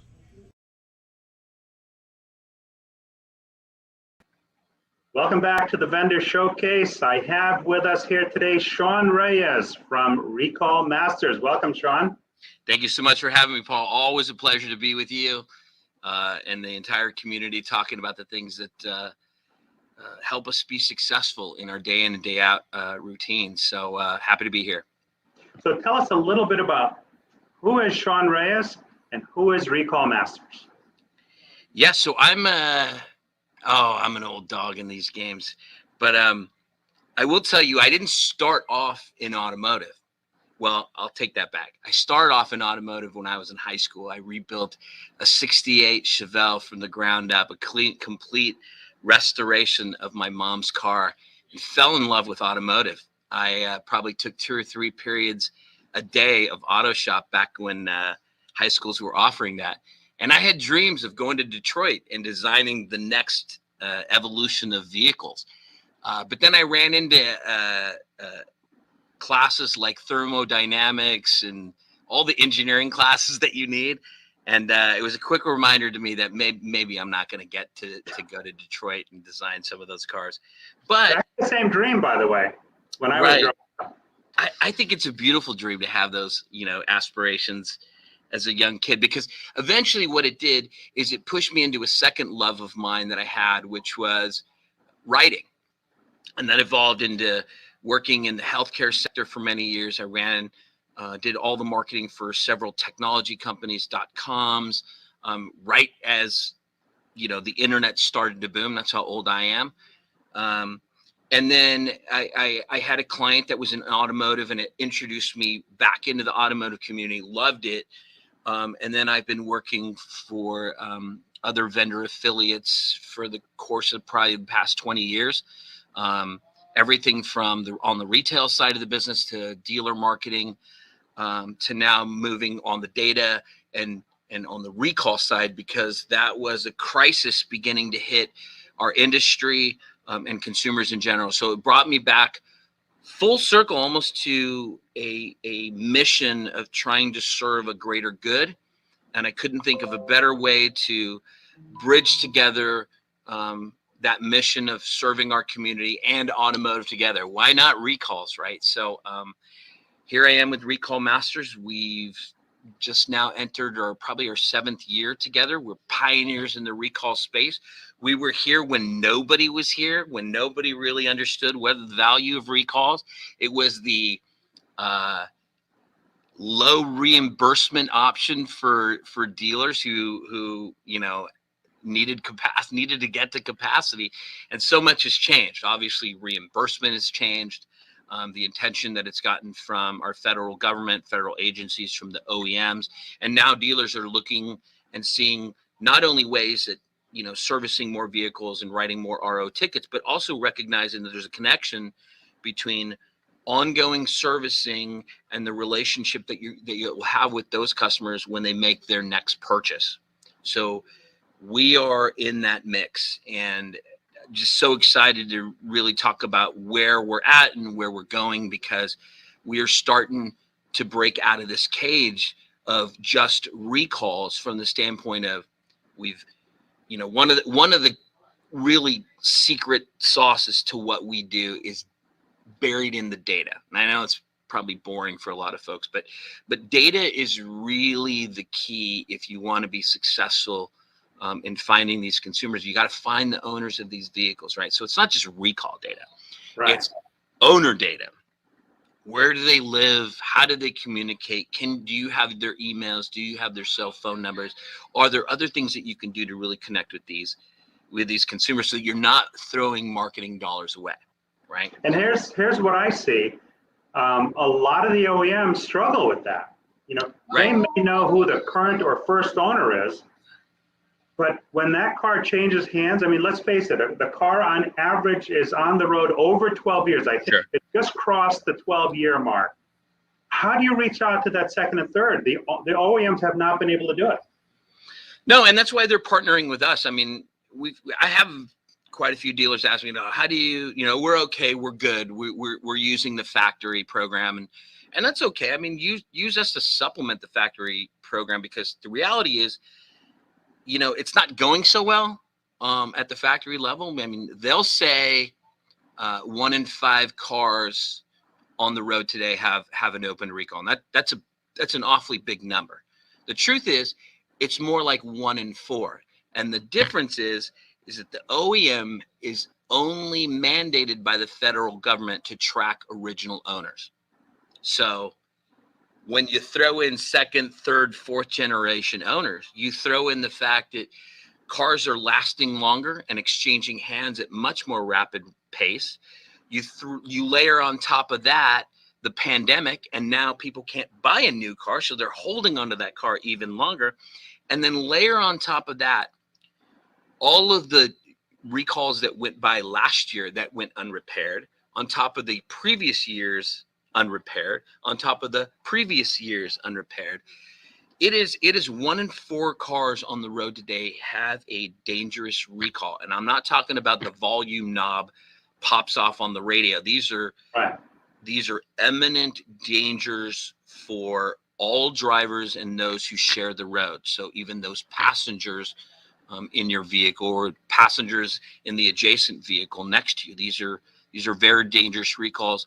But it turns out that doing the right thing by these owners is a good thing for dealerships. It's very profitable as well. And the OEMs as well as state legislators are mandating better reimbursements so that dealerships begin concentrating on this. And I know there's a technician shortage and there's part shortages, things like that kind of do limit your capacity. But when you look at the opportunities that really are in front of you to go back and service vehicles and invite consumers who lost faith in your dealership, right? They flock to the independents. Here's your chance through a recall to not only invite them back into the dealership for an authorized part from the factory and certified technicians, but to show them a heightened level of customer service experience that your dealership wants to really leverage as you begin to keep these and retain these relationships. So retention is huge on the OEM side. So all of these things are not, recent trends. They're things that probably over the course of the last 6-7 years have really revealed themselves. But certainly in the last year and a half since the pandemic began, we've had I think with the exception of 2 weeks where everybody kind of panicked. Right. Ever since then, it's been nonstop. New dealers kind of recognize that they need to supplement the factory effort with something that would really, connect all the dots for the consumer. So we have that fully outsourced recall department that the average dealer needs, who is very tight on staffing and resources, doesn't want to spend 15 minutes on the phone to walk through the consumer, like what they need to do and what's wrong, what is the recall all about, and are there parts available, and do I get a loaner car, and how long's it? Like those things just take a long time, and most dealers just don't have the resources to kind of devote to that effort. But we do, and we can spread the cost across a very large group of dealers. In fact, we service 9 out of the 10 largest dealer groups in the nation. Wow, that's a lot of sales going over the curb. It's a lot. I want to get to 17,000 dealerships. There's not a dealership out there that couldn't utilize our services. But at the same time, that's up to us to go and create better products, more compelling offers. And so we're continuing to do that. And I think this next year, will unveil. In fact, there's something I'm going to show you today that every dealer can benefit from today. So what's I find mind-boggling is that when you think about the number of cars on the road, okay, if an industry very recently sold 17 million cars, okay, not everybody on the road has a brand new car. So that means that's a fraction of everything that's out there. And now when you look at double digit, 25% or 1 in 4 of those cars need some type of a safety recall.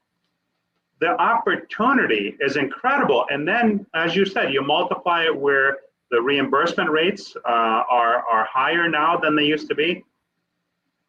It's an incredible opportunity, because if I'm a third owner of a car and that car has a safety recall that's needed and I don't necessarily know about it, and somebody reaches out to me, because when I hear recall, I think free to the consumer, right?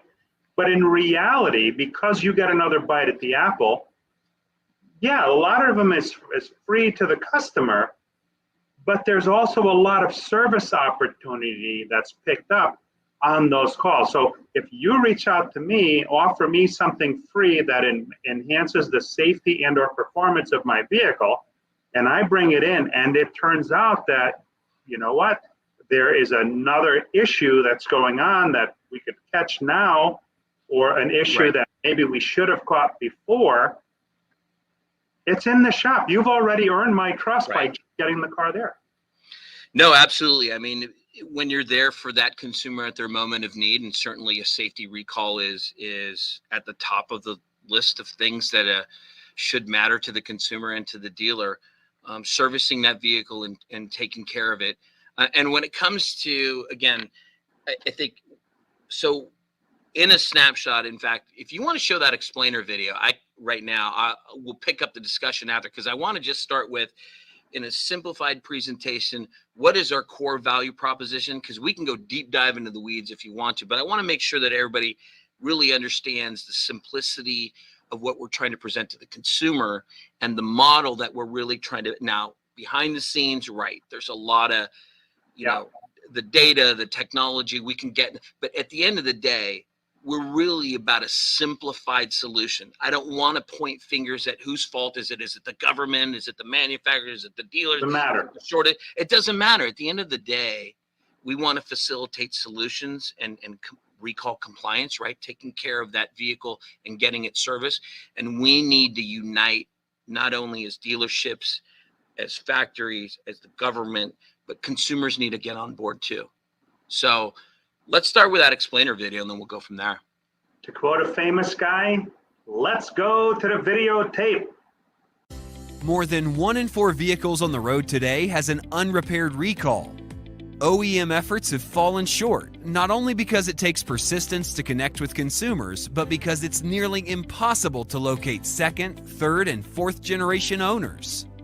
That's where we step in. Using data, technology, and communications, Recall Masters connects dealerships with 3 times more owners than the factory, not only from your DMS, but prospects who have yet to service with you. Making driver safety a priority not only benefits consumers and protects the OEM brand, but unleashes impressive service and sales revenue opportunity for your dealership. We are the preferred partner for several manufacturers and 4 of the nation's top 5 dealer groups, supporting all major brands, most of which are too busy with existing operations to attend to the flood of consumer inquiries about recalls, the repair process, to drive the vehicle or not, whether parts are available, scheduling the appointment, and on and on. We'll serve as your outsourced recall department. We'll lift the entire burden from your shoulders, delivering multi-channel, multi-touchpoint customized ownership communications to our dedicated call center that walks consumers all the way through the process, even scheduling the repair appointment directly onto your scheduling platform.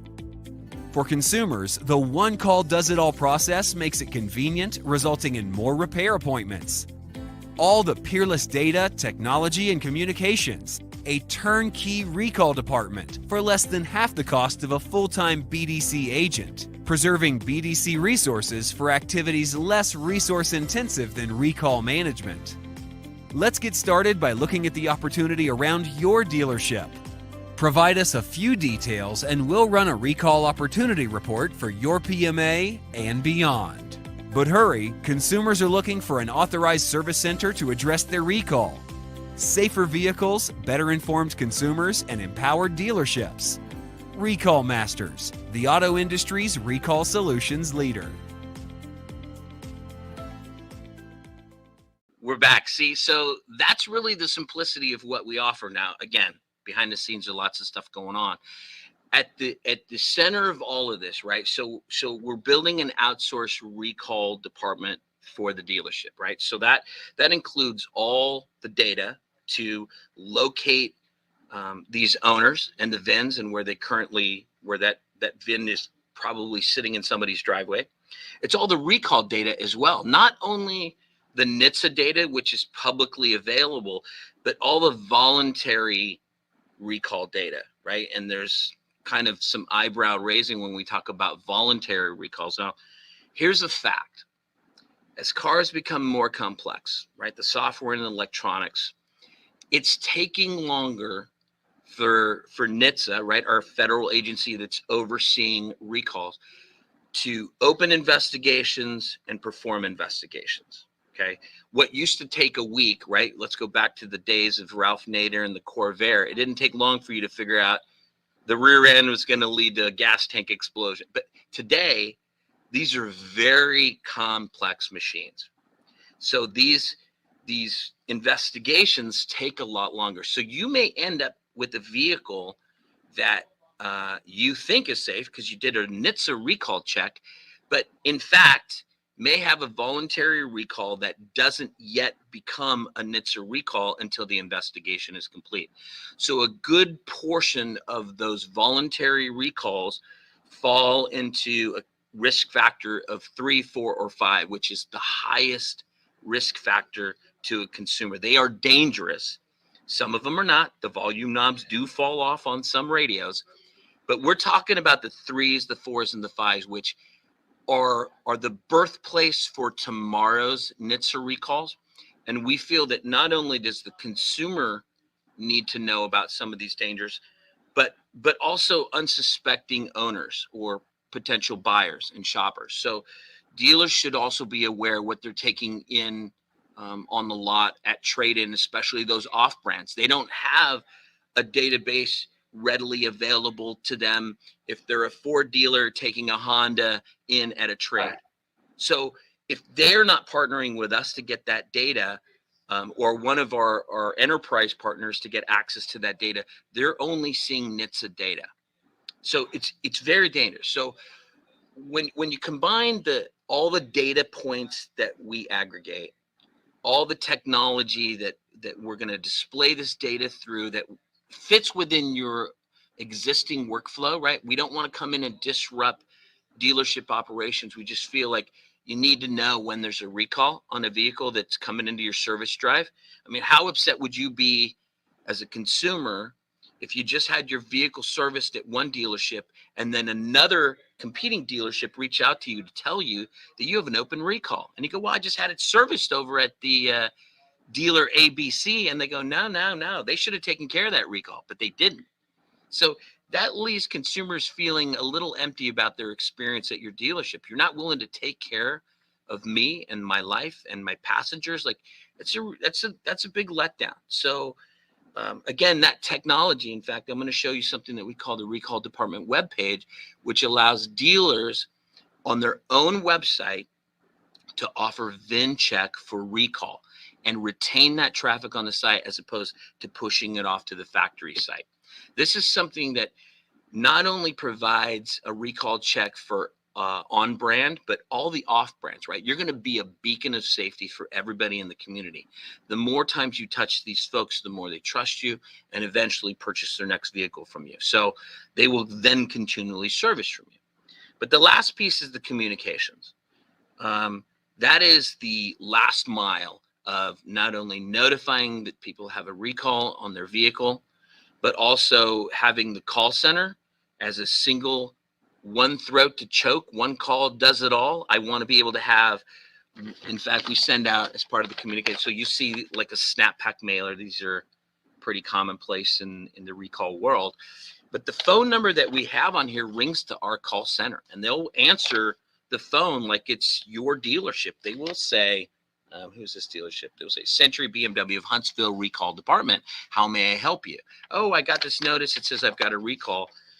That agent will pull up that recall locator code and walk the consumer through all the recalls on that vehicle, the remedy, and again, connect with some of the dealer amenities. So this is really key. Do I get a loaner on that recall or don't I? Well, that's dependent on the dealer. It's also at times dependent on the recall itself. In some cases, a dealer may find, I'm going to go take a flatbed pickup, a truck to go and pick up that vehicle because it's unsafe to drive. So this is where the nuances of a recall and what it means to the consumer really matter. But at the end of the day, none of this is impacting dealer operations. We have a whole call center that will completely walk the consumer all the way through, even including scheduling the appointment on the dealer's scheduler. So we're talking dealer branded. Dealer branded. The tool covers every make.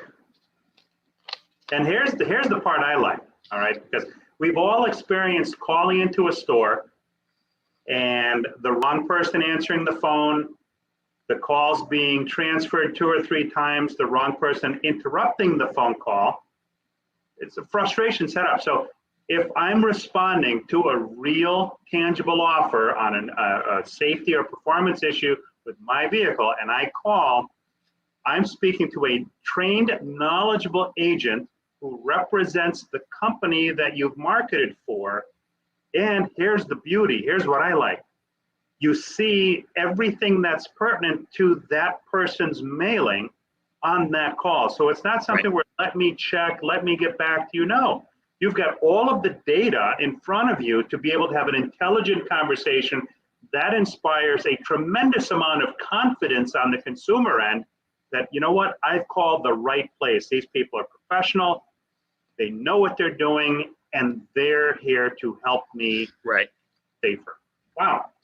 And you're almost explaining exactly why there's a disconnect between the factory effort and what we're doing for dealers. Because the reality is recalls are a national issue. It's with a manufacturer, and these are the issues. But all of the resolution is at a very local level. Right. It's that last mile. Like, and so even if we're communicating with snap pack mailers and emails or texting, if the consumer then has to re-engage a separate, entirely different system to schedule an appointment, to understand how long is my car going to be, are parts even available? You don't want to communicate to consumers about a recall if the parts aren't even there available. So that's included as part of the scoping that we're doing for dealers. We're spending time to say, you know, and communicating with dealerships, you know, which recalls require a lift or no lift. For those that have mobile repair, how many of these recalls can be repaired in the customer's driveway? Like a lot of airbags, we have tons of our clients are focusing on repairing airbags as far away as 100 miles. Wow, that's a far away. If you're a dealership that really focuses in a rural area, you'll go how far to go get that business, right? So for some of these folks, that's exactly, so that's where, as part of our scoping, before we sign up any client, we want to better understand how do they currently manage those recalls? What's their traffic look like? Which days work best for them as far as our scheduling? What amenities do they want to add as part of that? I'd say about 98% of our clients also offer an MPI as part of that. So that gets scheduled with our call center team. They will tell the consumer while the vehicle's here for the recall repair, which is absolutely free and no cost to you, would you like for us to perform a multi-point inspection, right? Which is about protecting the consumer's assets, not about upselling into stuff that they don't need. That's an old practice that doesn't work, and I'd advise against it. But helping a consumer protect a vehicle asset, that's smart. That's your responsibility as a dealership to really help protect the brand, protect that consumer in their investment. So all of these things together combined are going to ultimately deliver those vehicles in your service drive. And that's when your experience begins. Because at that point, now it's up to you guys. Zero moment of truth, Zima. Zero moment of truth. In fact, one of the things I want to share. So this is something that we provide, obviously, to be branded for your dealership and your brand, and you can include whatever denomination you want to. But as part of the annoyance of having to take care of this recall and go into the dealership, like, I know it's tough for us to really accept, but the average consumer does not want to service their vehicle. And if they do, they really are a little apprehensive to service at the dealership. So this can be, to some degree, viewed as an annoyance for the average consumer. Okay. Everybody's, in fact, we did a consumer survey a couple years ago. They view recalls as somewhat of an inconvenience, but they don't blame the dealership. In fact, they see it as a natural offset to the manufacturing process. So they don't even blame the OEM. They know that they need to take care of these cars. And if we're looking out for them and being transparent about it, they're actually okay with it. Not a day at Disneyland, but I'm okay with bringing my vehicle in if it means safety. And while they're there, your service advisors will be able to say, you know, I want to thank you for bringing your car in for this very necessary repair, to show you how much we appreciate you and looking out for vehicle safety. We'd like to offer you this gift card that you can use for additional servicing at some point in the future at our dealership. Okay. So what a wow factor to say, you know, thank you for bringing in the car, but we want to really put our money where our mouth is and give you this gift card. Okay. So imagine the vehicle goes through its multi-point inspection. There's things there that need to be repaired because who knows how old this car is and what else could be wrong with it. More than 52% of the consumers are using this card or deciding to pay out of pocket for additional services. So these recall customers are not just cheapskates that want to get free servicing. They're coming in to really evaluate your deliverables. And they're looking at the experience and saying, do these people really provide me an exceptional level of servicing that I can't get at an independent repair shop? So, and that was very important. Here's the cool part on the consumer end, is that it's when the data shows that they're not faulting the OEM or the dealer. That's quite a bit different than a check engine light coming on or a car going into limp mode, where now they're angry and they're frustrated. In most of these cases, there's an underlying condition that affects their safety and or performance that they don't even know about, but you brought it to their attention and then added value with a gift card. Right. I like it. No, I mean, it's really all about rolling out the red carpet for these consumers, you know, and giving them a reason to not only take care of a recall, but to come back for repeat servicing. In fact, 6 to 9% of these recall customers will purchase their next vehicle from you within 12 months. Believe it or not, that's an awful lot of vehicles. When there's actually inventory. Maybe not today, but at some point inventory is coming back, and you're going to use. In fact, I heard this from my good friend Dave Foy. Like the front half of the store sells the first car, the back half of the store sells every one after that, and that's absolutely right. The service and the care that you're providing those customers as part of that consumer experience, having things like a gift card that do kind of put your money where your mouth is to show what it takes to retain these customers over the lifespan of their car shopping experience. In fact, we've taken these products. So this retention product, we had a number of dealers come to us and say, this works great. We love this. This is a point of service deliverable that our service advisors can use. But what can you do to go reach out into the community and touch customers that maybe we sold to but never serviced, right? All those S&S customers that, you know, they bought a car, but we haven't seen them since. Or those customers that maybe serviced for the first couple years, or when the warranty expired, you know, flocked to the independents. Well, we have a product now called R Plus. That's the big banner behind me. That takes a similar strategy, and it's a direct mail piece. It's not only, again, completely customized to meet the needs of what the dealer wants to offer, right? The discount amount could be anywhere from $25 to $100, depending on your brand and what fits your profile of consumer. But you can offer service discounts, you can offer parts discounts, you can offer sales incentives. It's completely customizable for you to roll out that custom experience, right? So we direct mail this first class. It also includes some additional emails and other cadence. And when you read and say there's a nice message in there about but this card right here is an actual credit card style gift card. It's even got a little chip right here, or a faux chip, because it's not a real chip, but to the average consumer, it feels like a Visa card, right? Sure.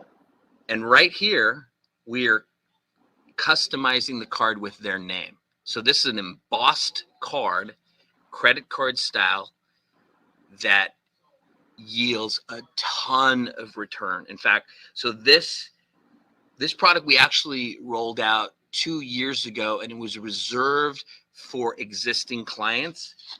in the past 2 months, we've opened it up to every and any dealer. You do not have to be a recall suite solutions client.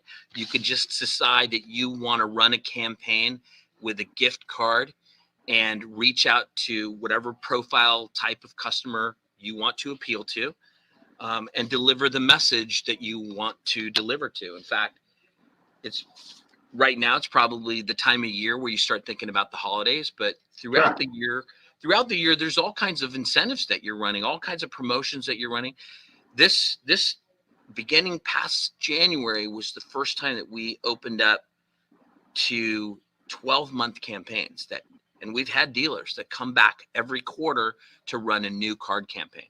So this R Plus it leverages, the data that we have and the technology and our ability to create really compelling marketing pieces. But really at the end of the day, it's about getting those vehicles in the service drive. And that's what we're going to hold our hat on to every time that we're working with the dealerships, is to provide products like this that really drive service revenue. Yes, it's been recalls, but we've kind of breaking the model outside of that as well, to recognize there's so much opportunity out there for dealerships. And the beauty of it is you've not tied up so much as one dealership personnel when they're already hurting for dealership personnel. Yeah, no, I mean, the one thing is, we've been very accustomed. Every dealership's different, every market's different, every brand is different. Not only the amount of staff, but what staff does. And so that's really where we start with the kickoff meeting, working with the dealership to really understand what are the kinds of things that they want to do more of. Like, we are a completely outsourced solution. However, we have a number of BDCs within our client base that say, we want to do more, so we can do things like, this is all part of the solution suite though. You could take, say, the last 6 months of service to clients, run them through a recall check. A certain percentage of those, probably anywhere between 10 to 12%, are gonna have recalls. What a better way to get those cars back into the service drive, to repair that recall and check to see if that required servicing got done. Because you'll end up with clients that are like, well, I want to do that transmission flush, but how long can I wait? Can I wait a couple of months? Okay, so let's check if they did that. And so when you bring those vehicles back in for recall repair, you can check to see if they've had the service done and advise them then. And in fact, they'll have that gift card and say, can I use this to take care of that transmission flush now? Of course you can. So there's all kinds of ways we're creating those relationships for repeat visits, and selling ancillary products. They get connected. All of this becomes interconnected. So recalls, yes, that's what we're most known for, but we realize this is all about retention and those relationships that are built on good servicing and what your dealership is doing to create an exceptional level of service. So these things all work together. Great stuff. Thank you, Sean, for sharing. You are welcome. And anybody that wants to know more, like I don't sell you anything. We're just talking. We're just informing, sharing. I'll show you what other dealerships like yours, brands just like yours, and markets just like yours, I'll show you what they're doing. And, put some compelling numbers in front of your face. And at a moment, somewhere down the road, when you're in the market to get serious about doing more comprehensive recall management, I hope you call us. Thanks again. Thank you so much, Paul. Appreciate it.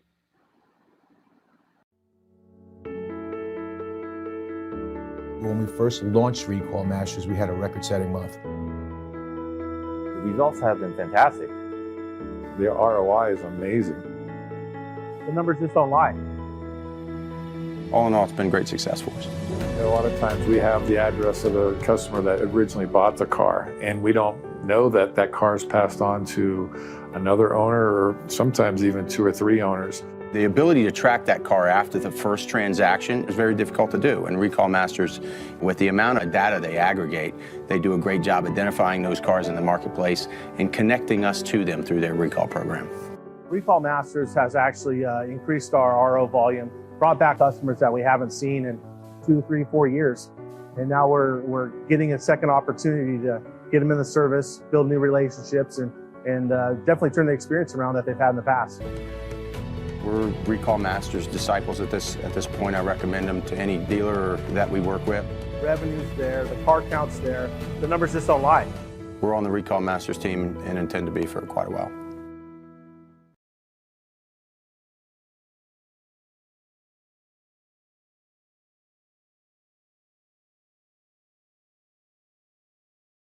Back to the Vendor Showcase. I have with me today Peter Carasone. Welcome. Thanks, Paul. Good to be with you.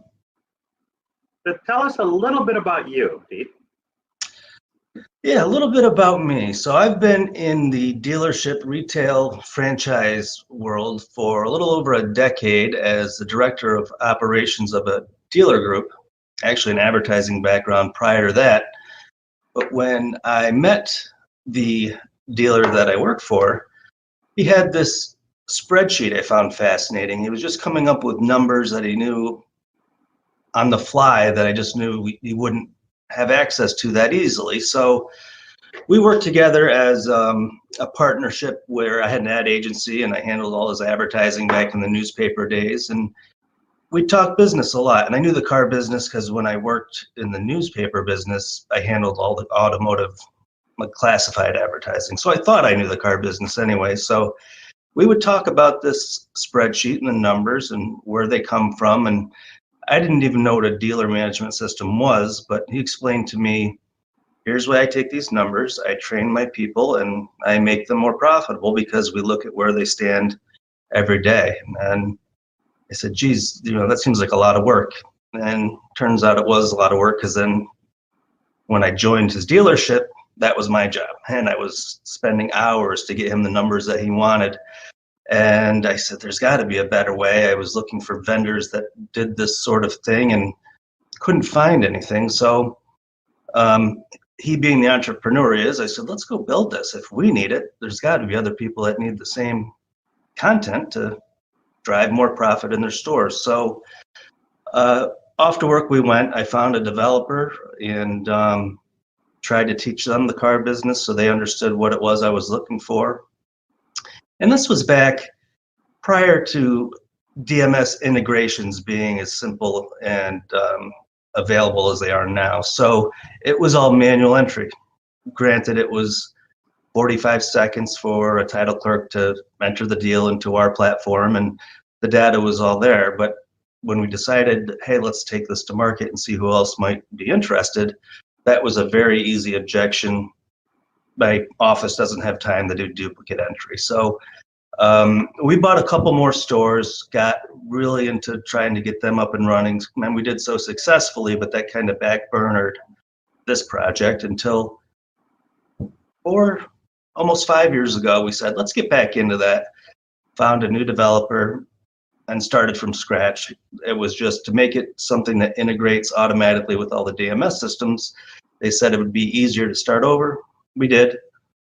And we have now today several years of enhancements. As we've added clients, we take feedback and have enhanced our platform considerably. And we're now up to almost 90 rooftops nationwide, probably be over 100 stores by mid-September. And it's just really starting to accelerate. And what we've done, that we retain nearly all our dealer clients, because once they have the information at their fingertips where they can train their salespeople, their sales managers, their F&I managers, it helps with the statement. They use it to do payroll every week for commissions, verification. They can't live without it. It's literally probably saves the average dealer not only hours and hours of man hours, but oftentimes it saves them a complete salary for someone who does it for their organization. So it's really, once I get the chance to show people what we do, it really gets them excited and brings a lot of value to a small group or a 20 rooftop group. Wow. Having information at your fingertips is definitely key. And there are a lot of people that waste a lot of time on spreadsheets. So it'd be very interesting to see the platform. Yeah, I'd be happy to show you a little bit.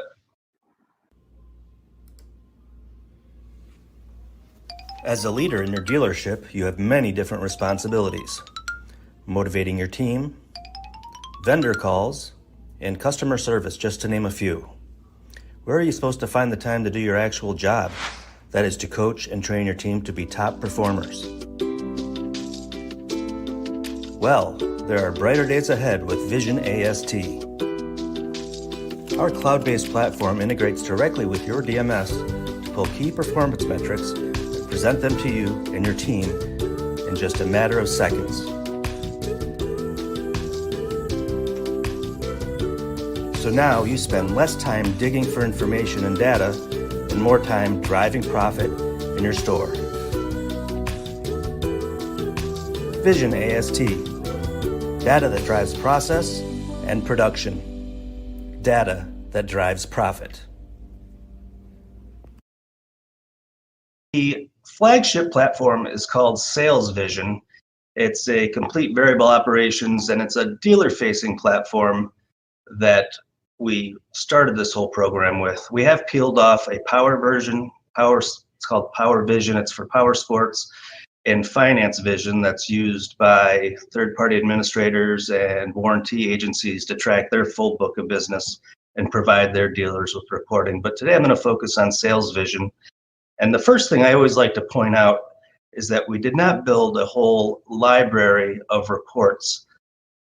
Coming up in the car business, the reporting out of a CRM used to drive me crazy. I did a bunch of the marketing, and I tried to look at leads and lead sources and how they were handled, and to find the right report and whatever they decided to name it. And by the time I found it, I forgot what I was looking for, or I got distracted and had to go about my day. So I built this system with a series of filters to really speed up the process of looking for the information you want. And that drives engagement. You can dive in every single morning to start your day and know exactly where your entire sales team stands within 5 minutes or less, and then take action with that information.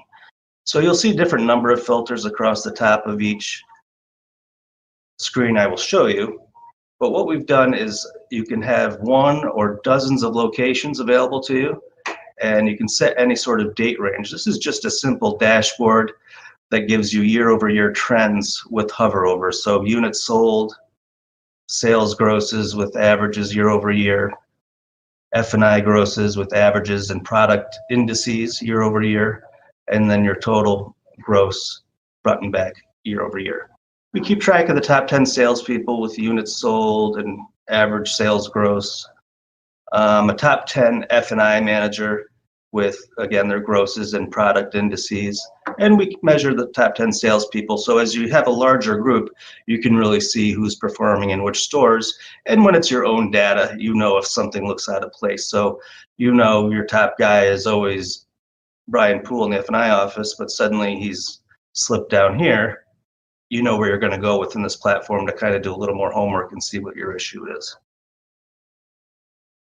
So this numbers tab is actually, this is interesting. I found this to be something I've kept. It was basically the core of what we built, started with this home screen right here, which gives you a 13-month view of, so when you're sitting here looking at August of 2021, we can see where we were at for the month of August of 2020 with sales grosses, averages, F&I, and total averages. Now we really get into a bunch of filters where we can look at different locations, type of deal, whether we want to analyze our retail or lease business, finance business, new or used vehicles. And you can cross-reference salespeople with sales managers. So quickly you could go here and really find out if there's manager shopping going on, but you can really build stronger teams.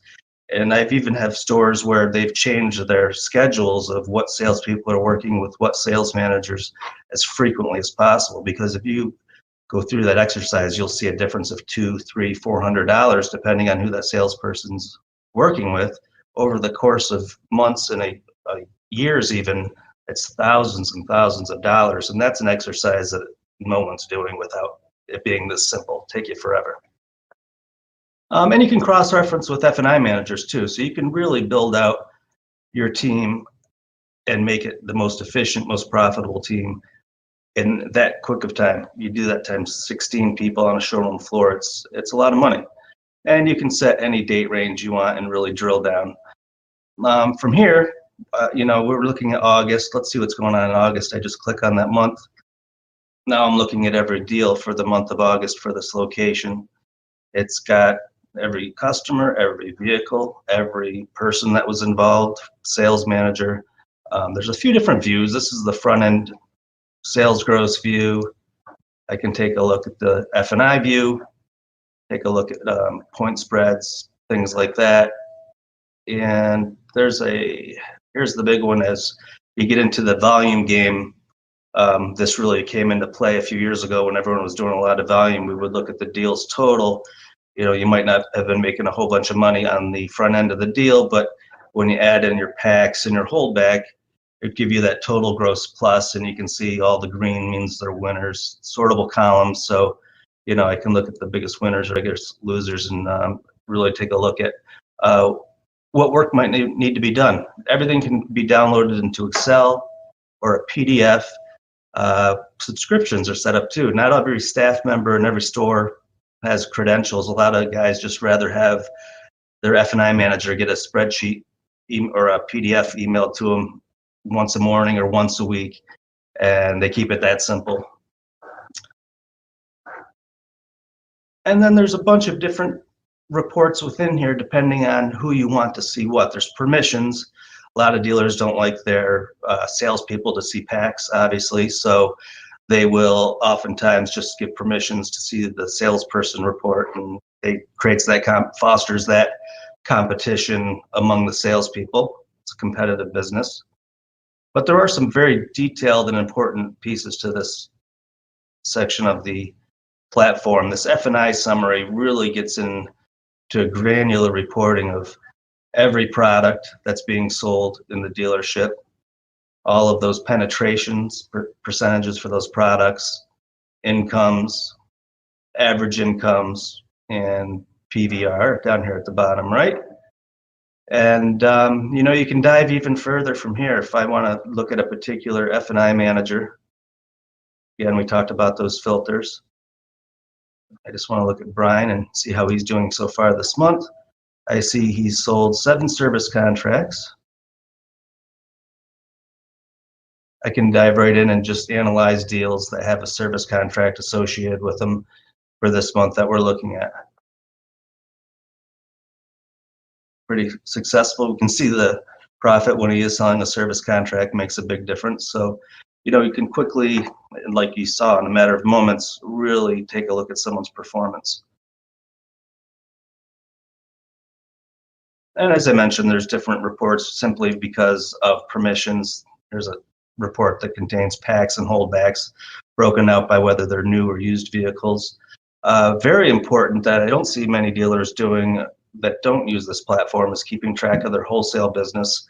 They'll look and say, hey, we sold 100 cars and look at our gross profit. And then at the end of the month, they lost 20 grand on their trades that they brought to auction or that they wholesaled because their sales manager is diving into trades instead of trying to get the money from the customer. They put too much in the trade, and when it washes out at the end of the month, they're nowhere near where they thought they were. So dealers using this platform keep an eye on this wholesale report religiously, and they know the right things happening on the showroom floor every day. And the last thing I want to show you is this ranking report. It's one of the newer things that we've added to the platform. But I can choose multiple locations if I want to look at across my whole group. And it ranks my F&I managers by a bunch of different metrics, including PVR. This PPVR percentage is so important because what that does is it tells you how much profit is coming from the sale of products versus bank reserve. A lot of guys are really good at earning bank reserve, and they're also really good at getting charged back, where a lot of those products, as you know, aren't charged back. A product index, and then we came up with this power ranking that ranks across all those criteria, kind of like a golf score. Whoever's the strongest has the lowest number, has the number one power rank.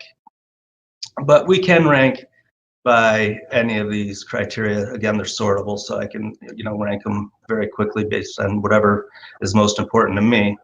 And then we can also actually look at different personnel.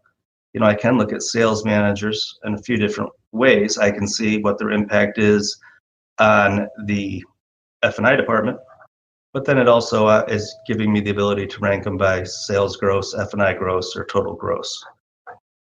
And another really neat thing that we've added to this is the ability to rank by a particular product. So if we were doing some training in F&I, we may say, hey, let's look at our profitability in the finance office when we're selling a VSC versus when we're not.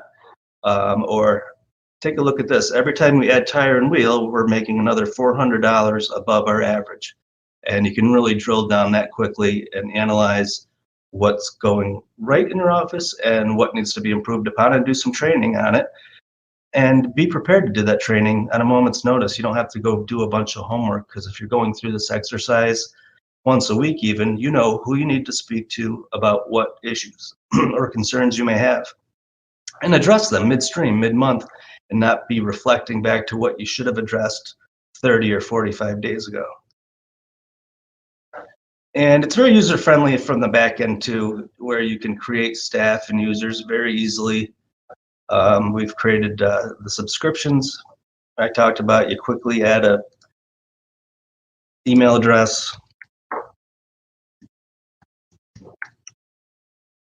like what reports I want to be sent maybe to my F&I manager, or which store or stores if I want that competition. Maybe I want that ranking report to go to everybody. I want it ranked by F&I manager for my F&I managers, and save, and they are getting the report sent to them. I didn't put the frequency in, that explains that.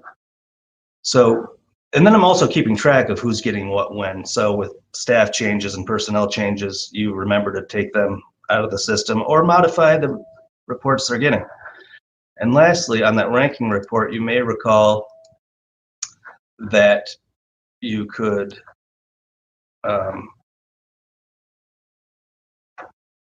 see red numbers, green numbers, because I can put in expectations or goals. I can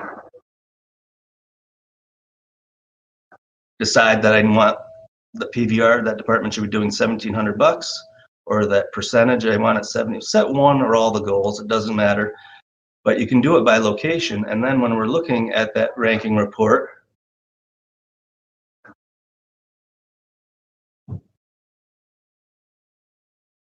we're seeing green means they're exceeding the $1,700, and red, we've got some problems. So there's a lot more red on here than green right now.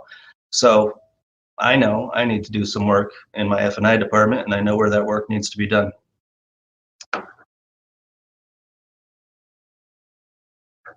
And that, Paul, is the long and short of sales vision. It's intended to be that fast and simple. Anything that takes much longer than that, the engagement goes down and the profitability goes down, because managers or your team get too busy doing other stuff and they keep putting off what they really should be doing almost every day. Great information, and all in one place. It seems very, very simple to use. Thank you very much.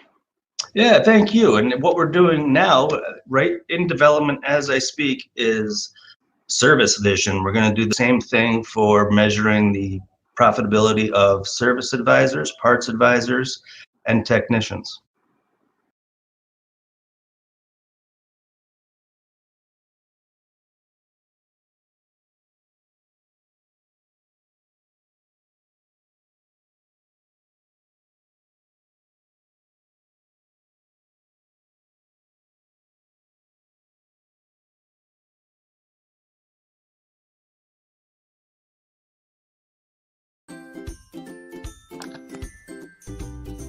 Your airbag recall is all finished. If it wasn't covered repairs, it would have cost $1,200. I'm glad it was a recall. I couldn't afford that. Unexpected repairs can come at the worst possible time. Are you interested in getting coverage on your vehicle? I can scan your VIN, input your mileage, and give you a quote in less than a minute. Thanks, but I already have a lot of miles on the odometer. As long as the vehicle is less than 20 years old and has under 150,000 miles, we can cover you. Really? I thought it was too late. Not at all. Here's your quote. Wow, that is a lot less than I expected. I'll take it. You're all set.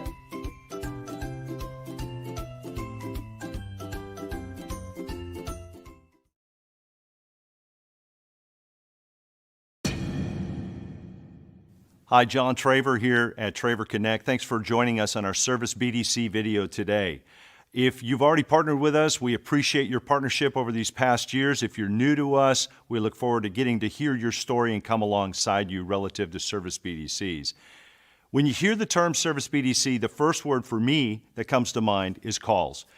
That's what really a Service BDC is going to be built around, both inbound and outbound calls. Those calls are going to load your shop, it's going to drive your RO count, and ultimately, it's going to tee up your next retail unit. One reason the Service BDC is so successful today, so important today, is it has a massive amount of opportunity in the form of those incoming calls. The cell phone changed everything. It's increased the amount of calls to dealerships, and as a result, we have to have a team of people centralized to take those calls. It's always been busy in service, but today, when you ask dealers, they tell you they need help. With only 3 service writers, it's virtually impossible for my service writers to load the shop effectively and efficiently in order to keep my shop full. The second thing I'd be thinking about if I were you is, what do my calls sound like? What is our statement of work in those calls? Are we asking for email, address, phone number? Do we use a time and mileage approach to make sure we're pre-selling to any additional needs, or are we just order taking and then trying to take care of the customer when they get there and tell them we need their car all day? So what you want to do is establish a clear roadmap for how your calls are going to be handled. We'll help you do that, whether it's virtually here through our BDC or we do it with your team at your dealership. So perhaps you're like some dealers, when they hear us talk about centralizing the calls here in Dallas, Texas, they wonder what that call might sound like. One thing I like about Traver is that my customers feel as though they're dealing with someone within my own store. I've had several customers come to my store and ask to speak to Chelsea when my people that realize Chelsea doesn't work there, she actually works in the call center in Dallas. I have you Thank scheduled you. for the recall. Was there anything else? Let me tell you, you're like the most professional person I've ever spoken to, I think. My Good pleasure. job. Thank you. No, I'm serious. I'm being completely serious. No, we don't need anything else. That was great. You have a wonderful day. Okay, you're doing a great job. You sound good on the phone. So Oh, when I see Herb, I'll tell him he's a great person on the phone. We're built for service BDCs, 60,000 square feet of workstations and personnel trained to take inbound calls. There's a handful of ways we can help you. We can help you with a virtual service BDC where we take your calls. We can help you with outbound campaigns, filling in those open spots in your schedule, turnkey, not just getting the customer to call, but actually taking the call and loading it in your scheduler. 3, training for your business development manager, for your business development rep. How do they take these calls? We'll bring them into our customer experience center if they're a BDM, or we'll provide online training for those BDRs. Leadership education for you. You're wondering, what are my KPIs? What should my staffing plan be? We can walk you through this in less than a day. And then tools, everything from texting, mobile payments, even in-dealership software to help your BDRs. So hopefully you see we're built for service BDCs. This is what we do, not what we talk about, and we hope to be talking to you soon.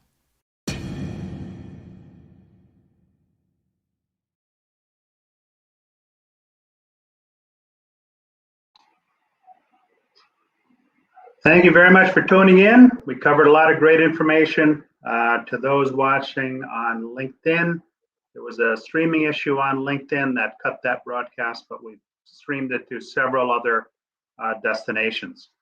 So in the second half, we covered some ways to improve culture at your store and help with employee retention.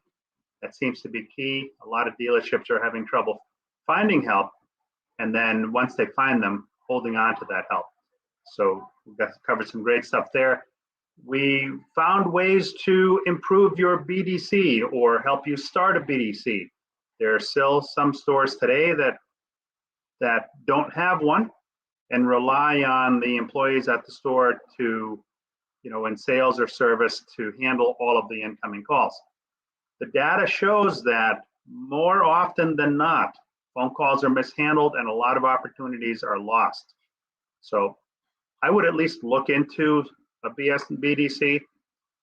The worst thing that could happen is either you find out that you've left a lot of money on the table and start something now, or you can plan to start one in the near future. The only winner is you and your customers. We also learned about increasing business in the service department through recalls. No longer just the inexpensive repairs. Now it's a valid source of income for a lot of dealerships. You can't reach second, third, fourth owners. Guess what? Now you can. Bring those people into your store that have never visited you, that maybe don't even know you exist. So that's a great resource. We also learned about process. You can improve anything that you monitor. With Vision ASD, we saw that you've got some great software there to be able to monitor everything that's going on and make adjustments accordingly. Not to browbeat anybody, but let's face it, if you know where your shortcomings are, you can fix it. Anything that's measured can be improved, but the important thing is to have visibility over the entire store to know what those missed opportunities actually are. And an area where a lot of dealers struggle is selling VSCs in the drive. Walk into most stores and ask them, how many did you sell last month? And the answer is probably less than the fingers on one hand. It's a great way to make additional income, improve your retention. Like I said earlier, 7 in 10 customers don't go back to the dealer for any kind of servicing. So why not give them A, protection to protect their investment over the next few years, and B, get them back into your store because there's a mileage tie back to any warranty repairs. So I hope you enjoyed today's show. Hope you found it informational. There are lots of ways that you can improve business. And we're going to be bringing more of these events to you. So thanks again for watching. If you know anyone that would benefit from the information, please share this broadcast with your automotive community. And with any questions that you have about anything you saw here today, you can either visit them on our website, www.dealervendormatch.com, and do a search. If you're a dealer, it's a free account to sign up. And if you have any questions, you can always call us at 203-257-4727. So thanks again for attending, and we'll see you online soon. Have a great rest of your day.